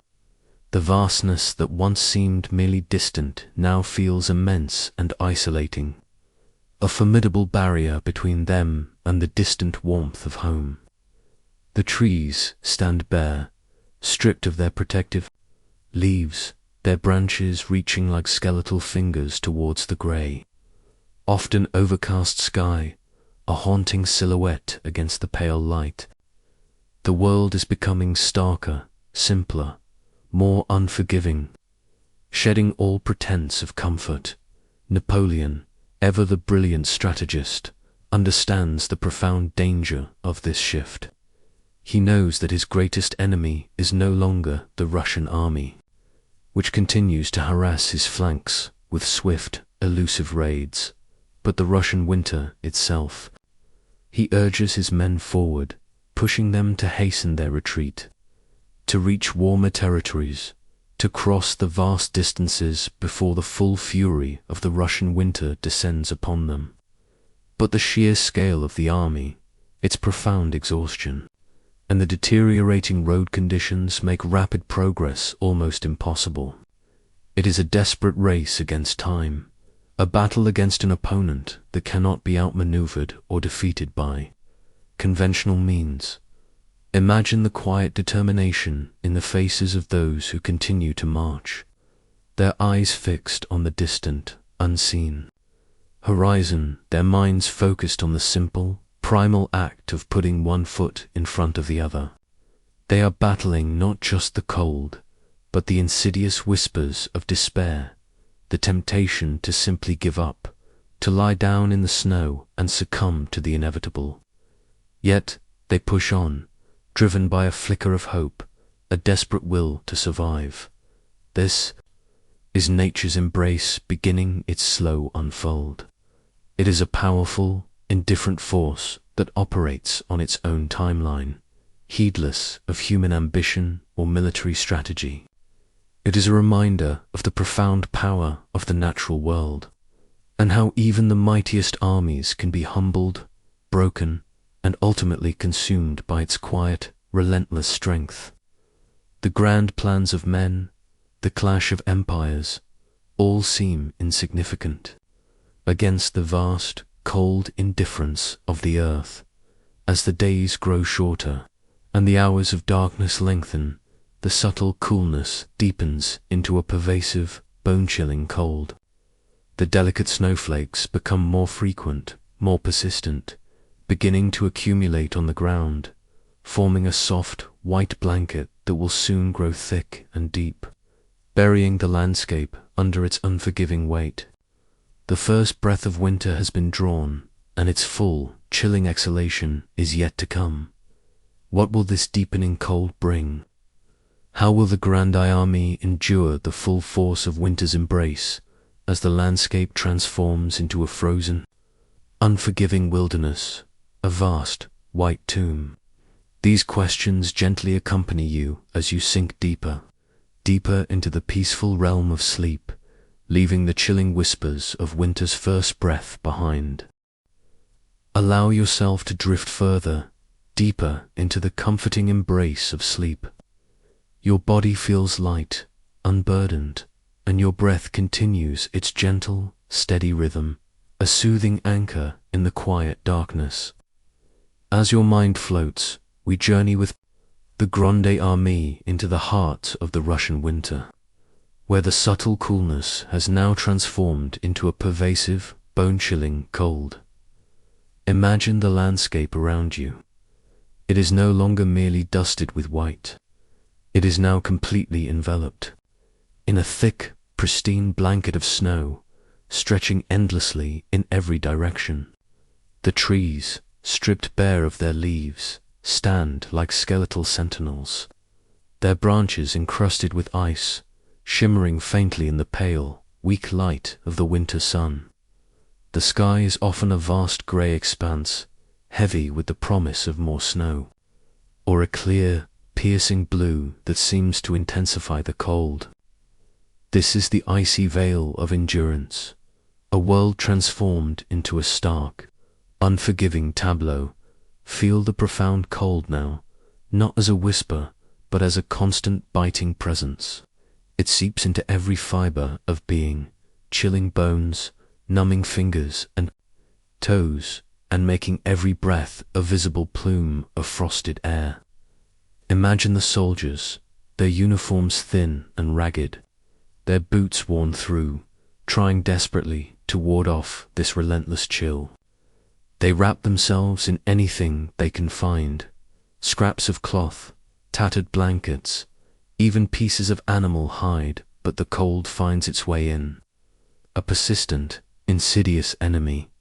This is where a new test begins. A challenge not of muskets and cannons, but of sheer human resilience. The march continues, but it is no longer a strategic movement. It is a desperate struggle for survival. Each step is an immense effort, as feet sink into deep snow and exhausted bodies fight against the numbing cold. The roads, once merely difficult, are now treacherous, covered in ice and drifts, making progress agonizingly slow.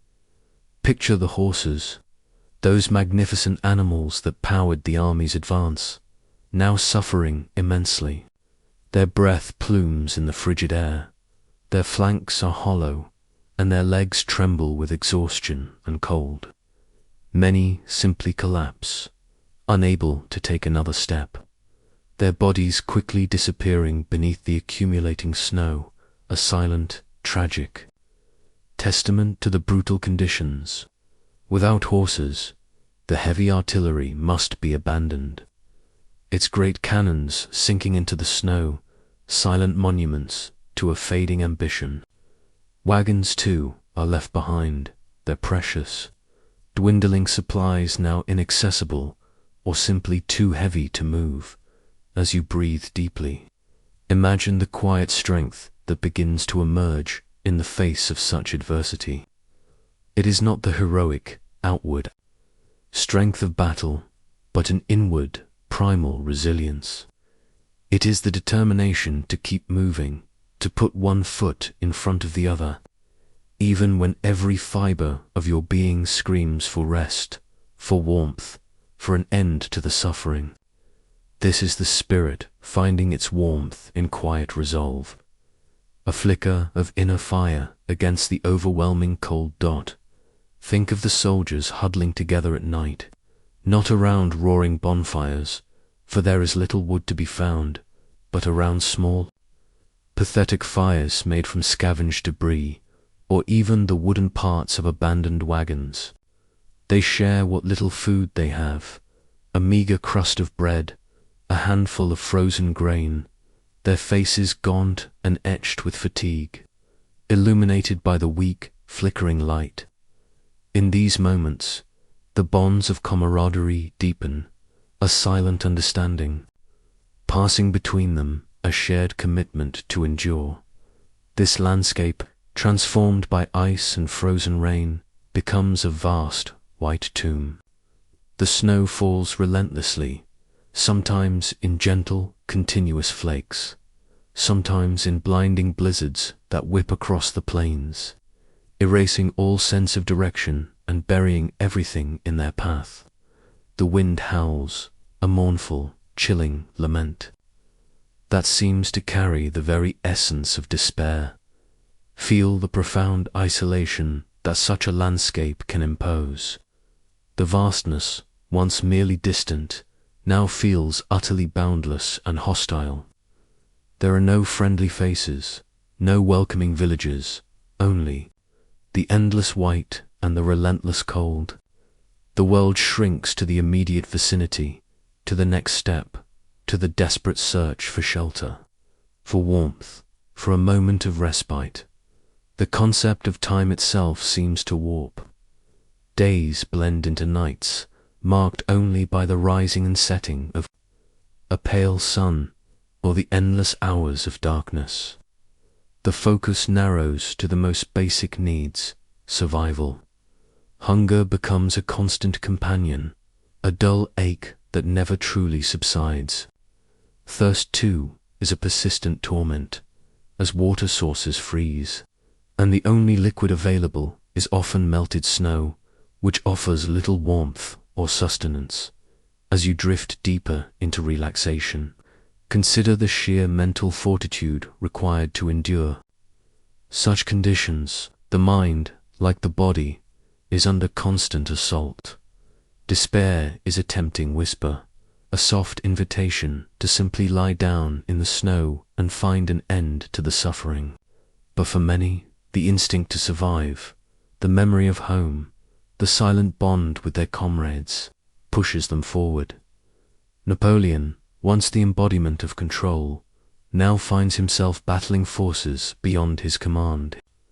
He rides ahead, sometimes on horseback, sometimes on foot, sharing the hardships of his men, trying to maintain morale, to instill a sense of purpose. But even his powerful will is tested by the relentless attrition of the cold, the hunger, and the sheer scale of the disaster unfolding around him. The icy veil of endurance reveals the true nature of courage. It is not always about grand gestures or heroic charges. Sometimes it is simply about putting one foot in front of the other. Day after day, hour after hour, minute after minute, in the face of overwhelming odds. It is about the quiet, unwavering resolve to keep going. Even when hope seems a distant flickering light, the world is transformed by ice and frozen rain. A stark, beautiful, yet utterly merciless environment. The Grande Armée, once a symbol of unstoppable power, is now a testament to human vulnerability, a long, winding procession of suffering and endurance. The spirit finds its warmth in quiet resolve, a testament to the indomitable nature of the human will. As you prepare to drift further into sleep, Imagine the quiet, determined beat of their hearts, still pushing forward through the relentless cold. What further trials await them in this frozen wilderness? How much more can the human spirit endure when stripped bare by the elements? These questions gently accompany you as you sink deeper, deeper into the peaceful realm of sleep. As you continue to drift, feeling the gentle embrace of sleep drawing you deeper, allow your thoughts to settle on a different kind of challenge, now facing the grande armée. Beyond the biting cold and the endless snow, there is a more insidious enemy, one that works silently, relentlessly, eroding strength and hope from within. This is the fading echo of supply, the slow, agonizing disappearance of the very things that sustain life. Imagine the long, winding columns of the retreating army, stretching for miles across the vast, frozen plains. In the early days of the campaign, you might have pictured well-stocked wagons, lines of carts laden with bread, meat, and fodder for the horses. But now, as the retreat continues, those images begin to blur, replaced by a starker, more desperate reality. The wagons are fewer, often empty or abandoned by the roadside, their contents long since consumed or lost. Feel the subtle hunger, a longing soft and low, that begins to become a constant companion for the soldiers. It is not the sharp, immediate pang of a missed meal, but a dull, pervasive ache that settles deep in the stomach. A constant reminder of the body's unmet needs. Imagine the men, their faces gaunt, their eyes hollow, their bodies growing weaker with each passing day. Their uniforms, once symbols of pride, are now tattered and insufficient against the cold, offering little protection. This scarcity extends beyond food. Picture the vital comforts that slowly cease to flow. Warm clothing, sturdy boots, even the simple luxury of a dry place to rest.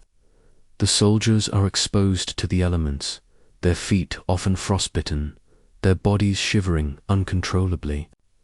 The lack of proper shelter means that each night spent in the open, even huddled around a meager fire, further saps their strength and resistance. Think of it like a great, intricate machine designed to run on a continuous flow of fuel. When that fuel begins to dwindle, the machine sputters, slows, and eventually grinds to a halt. The Grande Armée was such a machine, and its fuel, its lifeblood, was its supply chain. Now, that chain is broken, its links stretched beyond their capacity, leaving vast sections of the army to fend for themselves in a hostile, barren land. As you breathe deeply, imagine the desperate foraging that becomes a daily ritual. Soldiers fan out from the main columns, risking capture or death from Cossack patrols, searching for any scrap of food in the desolate landscape. They dig through the snow, hoping to find forgotten roots or frozen berries. They might stumble upon an abandoned farm, only to find it stripped bare, a testament to the scorched earth policy that preceded them. The horses, those noble creatures that once pulled the cannons and supply wagons, are now dying in staggering numbers. Without fodder, their strength rapidly diminishes. Imagine their skeletal forms, their labored breathing, their final, quiet collapses into the snow. Their loss is not just a tragedy for the animals themselves, but a catastrophic blow to the army's mobility. Cannons, once formidable weapons, become immovable burdens left behind in the snow. Wagons, essential for carrying supplies, are abandoned, their contents spilling onto the frozen ground. A desperate waste. This quiet absence of vital comforts teaches harsh lessons, deep and true. It reveals the profound dependence of even the greatest military force on the most basic necessities of life. Napoleon, who had mastered the art of moving vast armies, now faced a logistical nightmare on an unprecedented scale. The distances were simply too great, the resources too scarce, and the winter too relentless. Feel the growing despair that accompanies this constant deprivation. It is not the dramatic despair of a lost battle, but a slow, creeping erosion of hope. The men become listless, their movements sluggish, their conversations hushed and grim. The once vibrant camaraderie begins to fray, as each individual struggles with their own desperate fight for survival. As you drift deeper into relaxation, picture the scenes of suffering along the retreat route. Men fall by the wayside, too weak to continue, their bodies succumbing to hunger, cold, and disease. They are left behind, silent figures against the vast white expanse, their fate sealed by the fading echoes of supply. It is a grim testament to the brutal reality of war, stripped bare of its glory and grandeur. The concept of supply itself becomes almost abstract. It is no longer about numbers or logistics. It is about life itself. Each piece of bread, each mouthful of water, each scrap of warmth becomes infinitely precious. A fleeting moment of respite against the overwhelming forces of deprivation. Imagine the psychological toll this takes. The mind, constantly preoccupied with basic survival, has little room for grand strategy or military ambition. The focus narrows to the immediate, finding the next morsel of food, enduring the next hour of cold, simply putting one foot in front of the other. The human spirit, though resilient, is pushed to its absolute limits. Napoleon himself is not immune to the suffering, though he is somewhat better provisioned. He witnesses the disintegration of his once invincible army, the slow, agonizing collapse of the Grande Army. He sees the fading echoes of supply reflected in the desperate eyes of his men, a stark reminder of the immense gamble he took, and the terrible price being paid. This chapter in the retreat is a profound illustration of how the absence of something can be more powerful than any presence. The missing food, the absent warmth, the lack of shelter, these voids are shaping the course of history, decimating an army more effectively than any direct military engagement. Dependence, in its cruelest form, teaches lessons that are etched deep into the very fabric of human endurance. The silent hunger, the gnawing cold, the constant struggle for sustenance. These are the realities of the fading echoes of supply. They are the quiet, relentless forces that are slowly, inexorably breaking the spirit and the body of the Grande Army. As you prepare to drift further into sleep, consider the profound truth that dependence teaches. How much can a human being endure when stripped of all but the most basic necessities? And what will become of an army once mighty when its very lifeblood has ceased to flow? These questions gently accompany you as you sink deeper, deeper into the peaceful realm of sleep. Allow your body to sink deeper still, feeling the profound quietude that surrounds you. Your breath is a soft, steady rhythm, a gentle current carrying you further into the peaceful depths of sleep.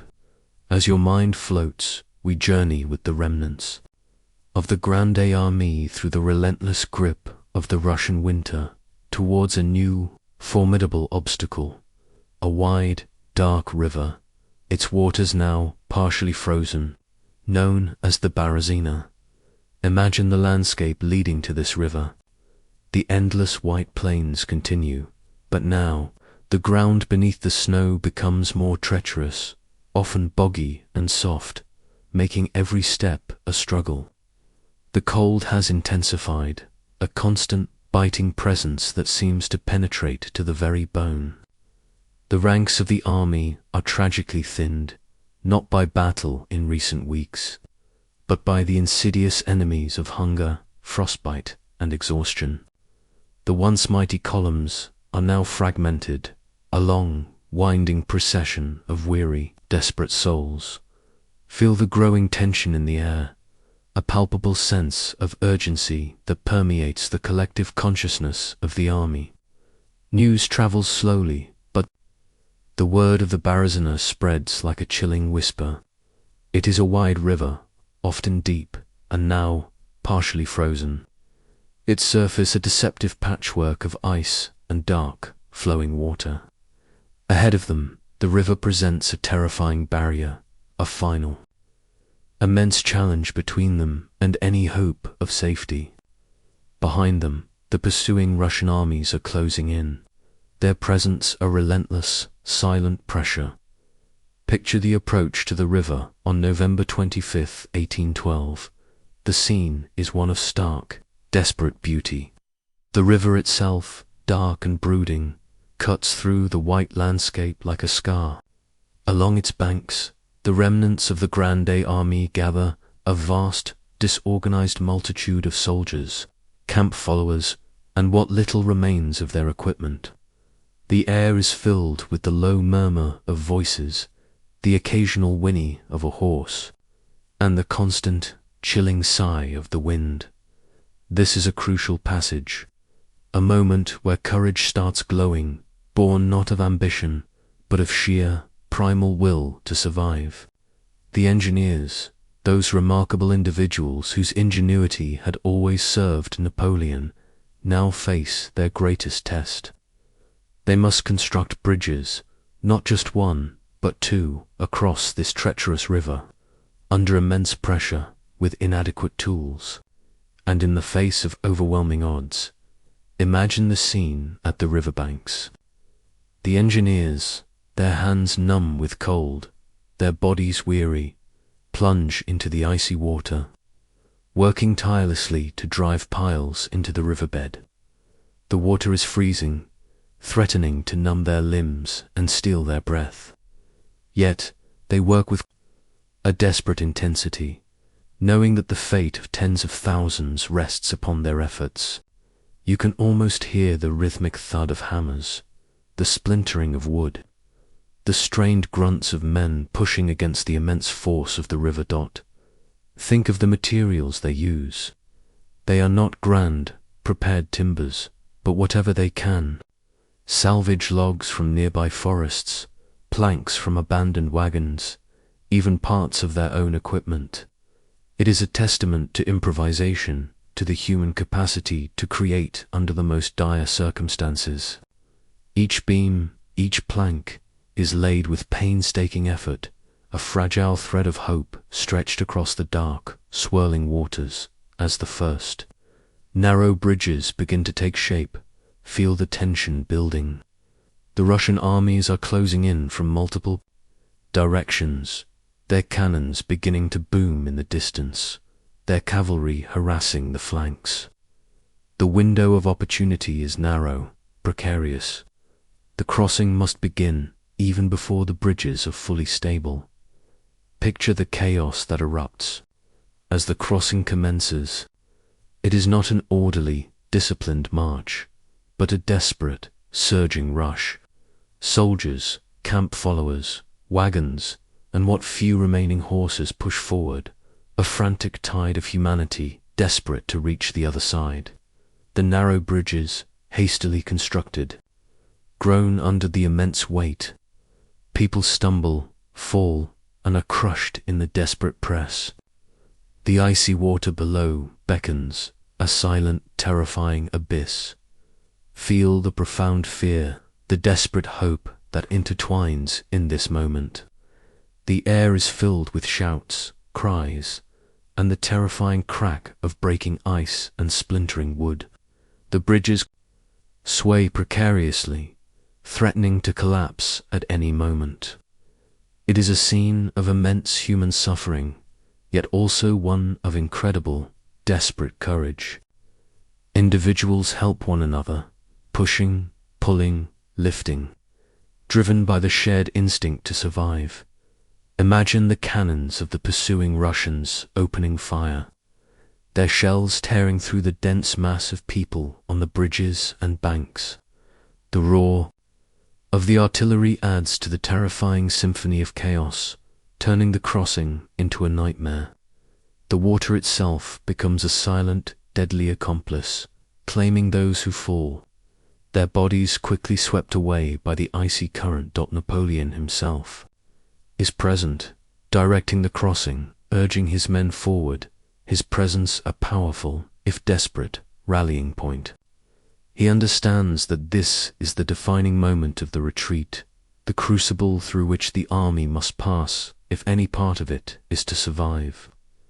His leadership, once focused on conquest, is now entirely dedicated to the grim task of extricating his shattered forces. As you drift deeper into relaxation, consider the profound symbolism of this river. The Berezina becomes a metaphor for the entire Russian campaign, a seemingly insurmountable obstacle, a place where ambition meets its limits, and where the raw primal will to survive is tested to its absolute extreme. It is a bridge of fragile grace, holding the weight of so much hope and despair. The crossing continues through the night, a desperate, relentless effort under the pale, indifferent gaze of the moon and stars. The cold is unforgiving, adding another layer of torment to the already unimaginable suffering.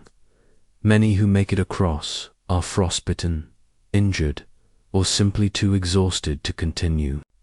Yet, the act of crossing, of putting that terrifying barrier behind them, offers a flicker of renewed hope. By the time the bridges are finally destroyed, to prevent the Russians from following, thousands have perished, either crushed in the desperate rush, drowned in the icy waters, or struck down by artillery fire. The banks of the Berezina are littered with the dead, the dying, and the abandoned equipment. A stark testament to the immense human cost of this desperate passage. This moment, suspended between despair and dawn, is a turning point. For those who cross, there is a sense of having survived an impossible ordeal, of having cheated death against overwhelming odds. For those left behind, it is the bitter end of a long, agonizing journey. The Berezina becomes a name synonymous with disaster, but also with the incredible, desperate courage of those who faced its frozen embrace. The river, wide and silently flowing, has claimed its toll, but a portion of the army, battered and broken, has made it to the other side. What lies ahead for these survivors as they continue their desperate march through the relentless Russian winter? And what lessons will this harrowing passage teach about the limits of human endurance and the true cost of ambition? These questions gently accompany you as you sink deeper, deeper into the peaceful realm of sleep. Settle deeper now, your body becoming heavier, more relaxed as you drift effortlessly into the soft embrace of sleep.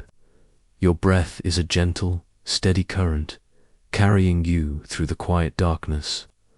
As your mind floats, we continue our journey, with the remnants of the Grande Armée, now far beyond the perilous Berezina, deeper into the relentless, unforgiving heart of the Russian winter. Imagine the landscape that surrounds them. It is a world consumed by white, a vast, silent expanse of snow and ice that stretches to every horizon.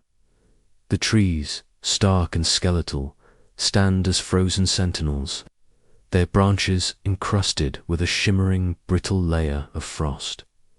The sky is often a dull, leaden grey or a piercing, icy blue, reflecting the relentless cold that permeates every fibre of existence.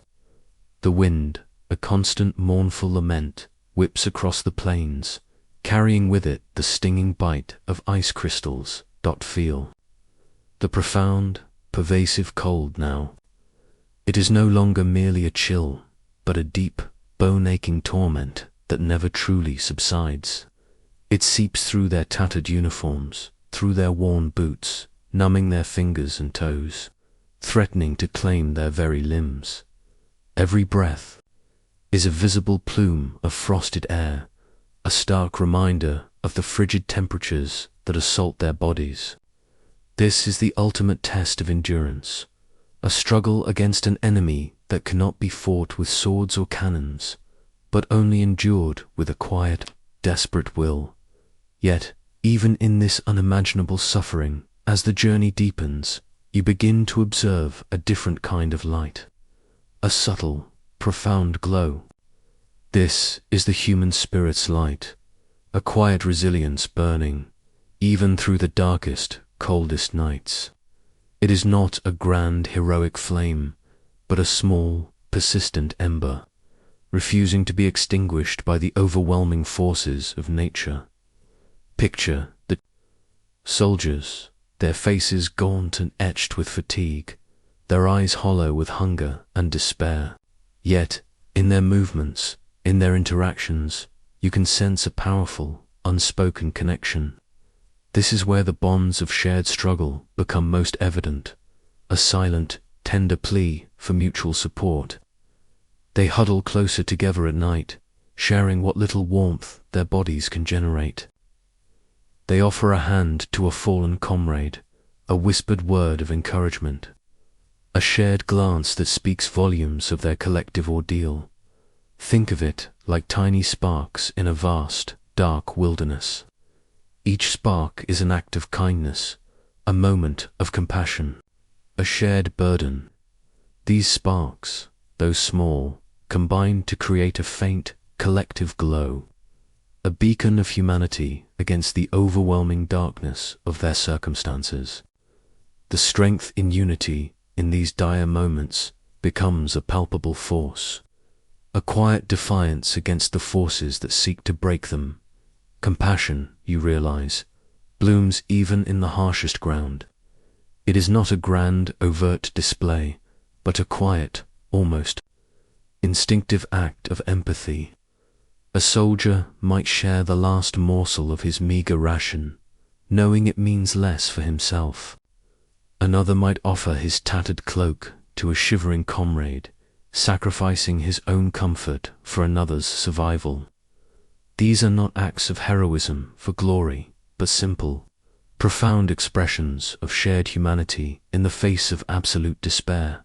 The army, once a disciplined, hierarchical machine, has largely disintegrated into smaller, desperate groups, each struggling to survive.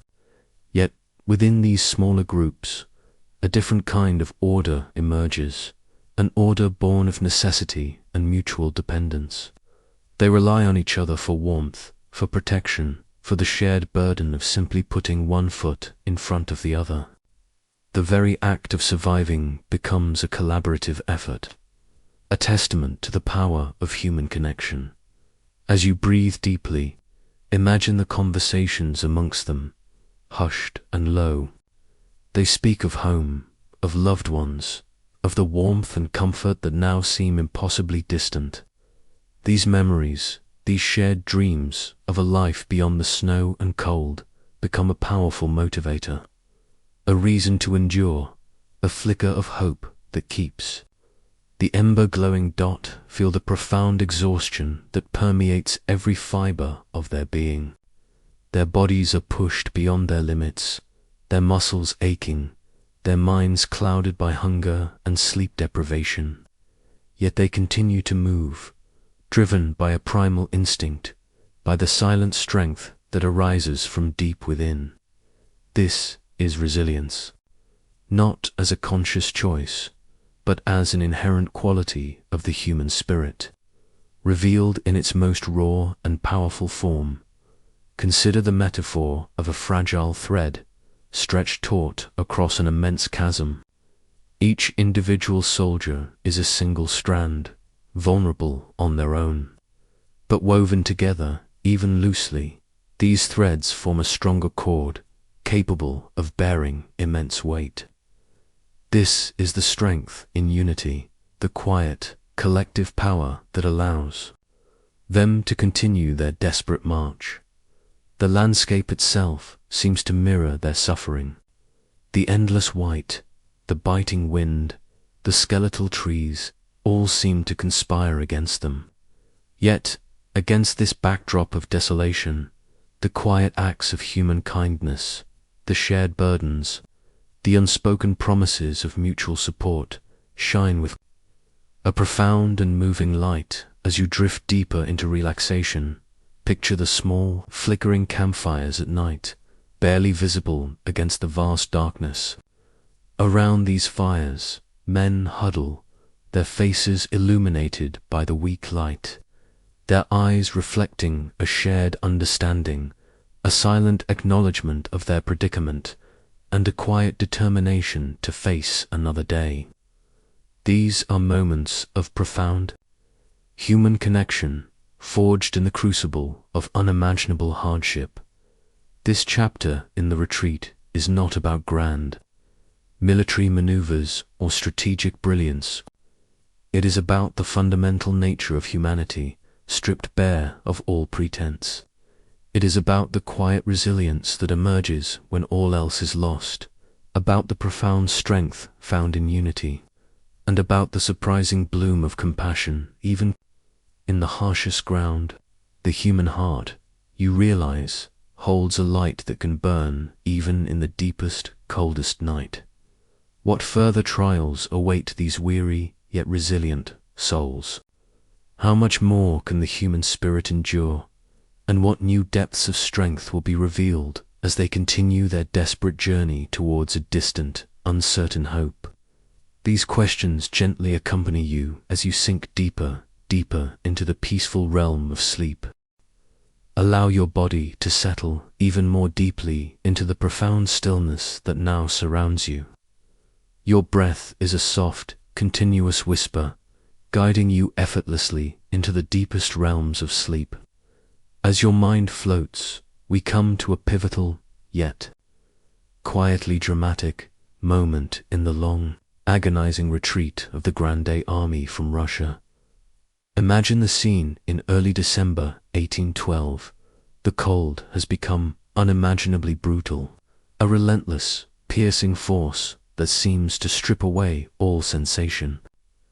The landscape is a vast, frozen wasteland, stretching endlessly under a sky that is often grey and heavy with snow. The remnants of the army, those who have survived the hunger, the frostbite, and the terrifying crossing of the Berezina, are now a shadow of their former selves. They are a long, winding procession of weary, desperate figures, their uniforms tattered, their faces gaunt, their movements slow and painful. Feel the profound exhaustion that permeates the very air they breathe. Every step is an act of immense will, every breath a struggle against the freezing air. The sounds of the retreat are now muted, a symphony of suffering, the soft crunch of boots on snow, the occasional groan of a wagon wheel, the low, almost inaudible murmurs of men too tired to speak loudly. This is a journey that has pushed human endurance beyond its perceived limits, and the weight of it presses down on every soul. And then, imagine a figure, one who has been at the very heart of this immense drama, a man whose ambition set this entire, tragic sequence of events in motion. This is Napoleon Bonaparte, the Emperor, the commander of the Grande Armée. For months, he has been a constant presence, riding among his men, sharing their hardships, trying to inspire them to maintain a semblance of order and hope. He has been the driving force, the unwavering will that kept the shattered army moving. But now, a different kind of decision is made, a quiet withdrawal, a path now set apart. On December 5, 1812, in the small village of Smorgoni, Napoleon makes the momentous choice to leave the army and return to Paris. This is not a sudden, impulsive act, but a decision born of grim necessity and a profound understanding of the dire situation. Feel the quiet weight of command, softly released.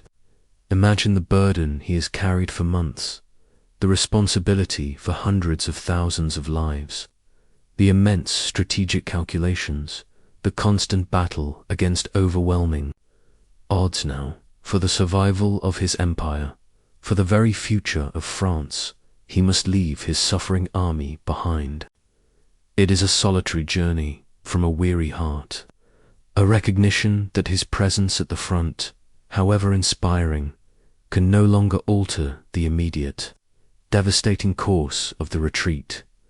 Think of it like a great, powerful engine that has driven a vast machine for many miles, but now its fuel almost spent. Its parts breaking down, the engineer must step away to find a new source of power, to repair what is broken, to prepare for a future struggle.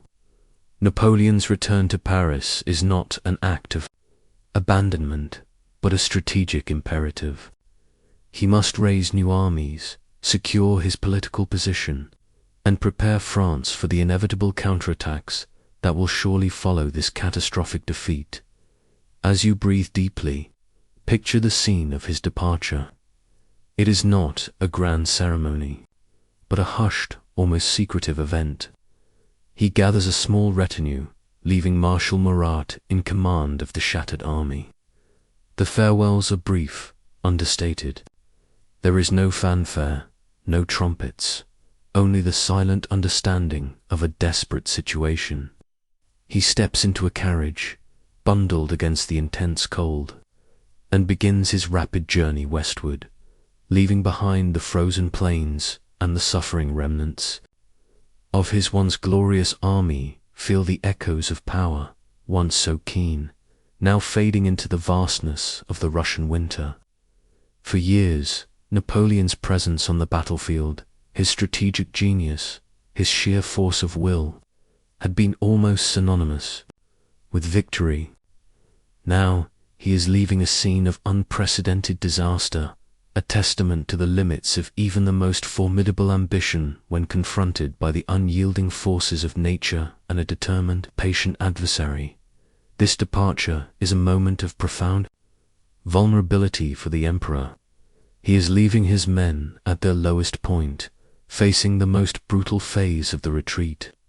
Yet, it is also an act of strategic foresight, a painful but necessary decision to preserve the core of his power, to ensure that France itself can survive this immense blow.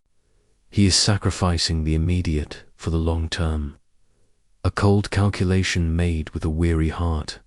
As you drift deeper into relaxation, consider the profound solitude of his journey. He travels swiftly, often incognito, through lands that were once under his sway, now potentially hostile. His mind, you can imagine, is filled with the grim realities of the retreat, the images of suffering, the immense losses. But it is also focused on the future, on the monumental task of rebuilding, of restoring his empire's strength. The departure of their leader, though perhaps initially unknown to many of the suffering soldiers, would eventually become another layer of their profound ordeal. It would be a symbol of the ultimate cost of this disastrous campaign, a stark reminder that even the most powerful figures are subject to the harsh realities of fate and circumstance. Think of it like a great play, where the lead actor, after a climactic and devastating scene, quietly exits the stage, leaving the remaining players to contend with the aftermath. The drama continues, but the central figure has shifted. His presence now felt more as an absence, a memory of what once was. This silent departure marks a significant turning point in the larger narrative of Napoleon's reign. It is the beginning of the end of his absolute dominance, the first crack in the facade of invincibility that he had so carefully constructed. The Russian campaign, culminating in this desperate retreat and his quiet flight, would forever alter the course of European history. The weight of command, once a source of immense power and glory, is now a heavy burden, temporarily released as he seeks to regroup, to find a new path forward. His journey back to Paris is a race against time, a desperate effort to outrun the news of the disaster, to rally his allies, and to prepare for the inevitable challenges that await him. As you prepare to drift further into sleep, imagine the solitary figure speeding through the frozen landscape, leaving behind the echoes of a lost campaign. What future awaits him, and what will become of the shattered army he left behind? These questions gently accompany you as you sink deeper, deeper into the peaceful realm of sleep. Allow your body to sink even deeper now, feeling the profound peace that washes over you. Your breath is a soft, gentle whisper, a lullaby that guides you effortlessly into the deepest realms of sleep.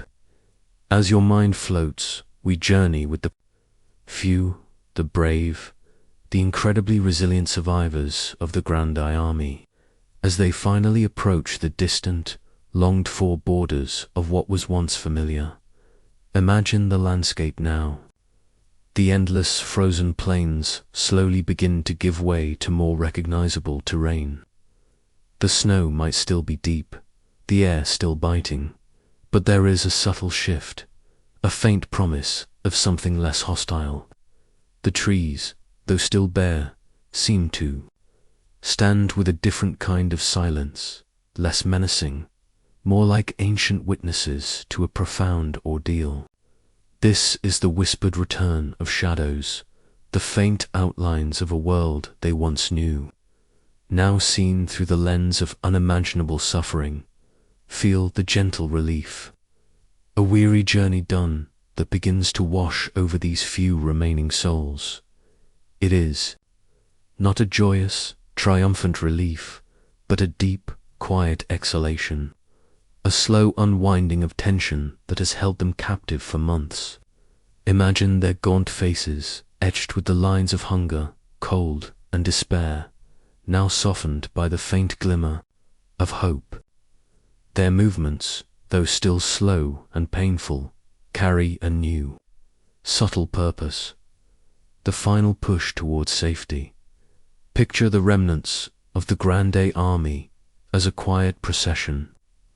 They are no longer a vast, organized force, but small, scattered groups, often just individuals, clinging to life with a desperate tenacity. They walk in silence, their footsteps muffled by the snow, each step a testament to their incredible endurance. They bear memory's flame, the indelible marks of what they have witnessed and endured, etched into their very beings. Think of it like a river, once mighty and overflowing, now reduced to a mere trickle, its waters flowing slowly, painstakingly, towards the sea. Each drop is a survivor, each ripple a memory of the vast current that once was. This trickle, though small, carries the immense weight of its journey, the stories of those who fell along the way as they crossed the Neman River, the very river they had crossed with such pomp and ambition months earlier. The contrast is stark and poignant. Then it was a symbol of boundless possibility, of a grand invasion. Now it is a marker of survival, a silent witness to a catastrophic retreat. The river itself seems to whisper tales of ambition and its profound cost. As you breathe deeply, imagine the first glimpses of familiar faces, of welcoming gestures, however small. The sight of friendly outposts, of distant lights, would have sparked a flicker of desperate hope, a confirmation that their long, agonizing journey was finally nearing its end. The warmth of a fire, the taste of real food, the promise of shelter.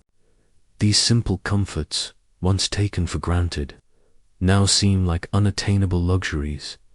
Feel the profound weight of what they carry with them. It is not looted treasures, for those were largely abandoned along the frozen route. Instead, they carry the invisible burdens of trauma, the memories of comrades lost, of unimaginable suffering, of a world forever altered by the brutal embrace of winter. These are the shadows that return with them, woven into the very fabric of their beings. Consider the quiet courage it took, not just to survive, but to bear witness to such devastation and still keep moving. Many are physically broken, their bodies ravaged by frostbite and disease, but their spirits, though deeply scarred, hold a resilience that defies easy explanation. It is the human will to live, burning fiercely even in the face of absolute desolation. As you drift deeper into relaxation, picture the scenes of reunion, however muted. Families waiting anxiously, their faces etched with fear and hope. The quiet embraces, the tears that fall silently, not just for joy, but for the profound sorrow of those who did not return. The silence of the missing is as powerful as the presence. Of the survivors, home calls softly a distant, tender sound, a melody of comfort and belonging that has sustained them through the darkest hours. It is the promise of warmth, of safety, of a return to a world that, though changed, still offers the solace of familiarity. This return is not a triumph, but a quiet, solemn homecoming, a testament to the enduring power of human connection and the primal need for sanctuary. The setting sun casts long, weary shadows across the landscape, mirroring the fading light of a grand ambition. The remnants gather, a testament to endurance, their story etched into the very fabric of history. They are the living echoes of a campaign that reshaped a continent and forever altered the course of one man's destiny. This chapter is about the quiet dignity of survival, about the profound impact of shared suffering, and about the enduring call of home. It is a reminder that even after the most devastating storms, life finds a way to persist, to return, bearing the indelible marks of its journey as you prepare to drift further into sleep. Imagine these weary souls finally finding a measure of peace. What lessons will their incredible journey teach the world? And how will the memory of this profound winter's embrace continue to shape the future? These questions gently accompany you as you sink deeper, deeper into the peaceful realm of sleep. Allow your body to completely surrender now, melting into the profound peace of your bed. Your breath is a soft, deep whisper, a gentle current that carries you effortlessly into the deepest, most restorative realms of sleep. The journey through the Russian winter, with its stark beauty and immense suffering, now recedes, leaving behind only the quiet echoes of its profound lessons as your mind settles. Let reflections gently bloom, like delicate snowflakes settling softly on a quiet pond. We have traversed vast distances, witnessed grand ambitions rise and fall, and observed the human spirit tested to its absolute limits. Now, in this tranquil space, you can softly consider the wisdom gleaned from this extraordinary historical moment. Think first of ambition. You imagined its grand overture, a powerful river flowing with unstoppable momentum. But the Russian campaign, culminating in the harrowing retreat, revealed ambition's limits. It showed that even the most formidable will, the most brilliant, strategic mind, can be humbled by forces beyond human control. Nature, in its vastness and its seasonal rhythms, proved to be an adversary far more potent than any army. The cold, the distance, the scarcity, these were the silent, implacable forces that dispelled winter's gloom, not with warmth, but with a stark, undeniable truth about human vulnerability. Feel the quiet lessons learned from nature's grand design. The earth itself, with its endless plains and its relentless winters, taught a profound truth about adaptation and resilience. It showed that sometimes The greatest strength lies not in direct confrontation, but in patient endurance, in yielding the ground to preserve the spirit. The scorched earth, the receding enemy, the unyielding cold, these were all elements of a natural defense that ultimately proved insurmountable. As you breathe deeply, consider the enduring spirit, beautifully divine, that emerged from the depths of suffering. You witness the quiet strength of individuals, pushing on when all seemed lost. You felt the bonds of shared struggle, the small acts of compassion and unity that flickered like embers in the darkest nights. This resilience, this capacity for empathy and mutual support in the face of unimaginable hardship, is a powerful testament to the inherent strength of the human heart. It is a quiet, profound beauty that transcends the grand narratives of empires and battles. Imagine the vast, silent landscapes you have traversed, the golden fields that faded, the empty cities, the frozen rivers. Each scene holds a piece of this wisdom. The emptiness of Moscow taught that a prize, when devoid of substance, can be a hollow victory. The Berezina, a bridge of fragile grace, revealed the desperate courage born of necessity, and the immense cost of every step forward and every step back. This historical journey, you realize, is not just about the past. It is a timeless reflection on the human condition.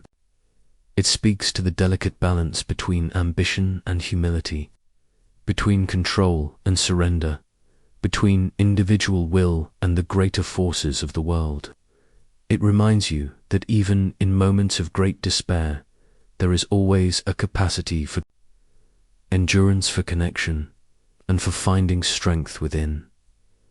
As your thoughts gently soften, allow these lessons to settle within you, not as heavy burdens, but as quiet insights. The story of Napoleon's retreat is a powerful reminder that even the grandest plans can be reshaped by the simplest elements: a drop in temperature, a stretch of barren land, the relentless passage of time. And in that humbling, there is a profound wisdom to be found. Feel the peace that comes with understanding, with letting go of the need for grand narratives, and embracing the subtle truths revealed in quiet reflection. The echoes of ambition, the whisper of the scorched earth, the icy veil of endurance, all now blend into a harmonious lullaby, guiding you deeper into tranquility. You have journeyed through history, observed its profound moments, and found wisdom in its quiet unfolding. Your mind is calm, your body is relaxed, and your spirit is at peace. The story has reached its gentle conclusion, its lessons softly absorbed. Sleep now with wisdom softly in your heart. Let the stillness of this moment carry you into a deep, restorative rest, knowing that even in the grandest historical dramas, there is always a quiet truth waiting to be discovered. And with that, our journey with the sleepy historian comes to a peaceful close. I hope this narration has guided you into a restful and insightful sleep.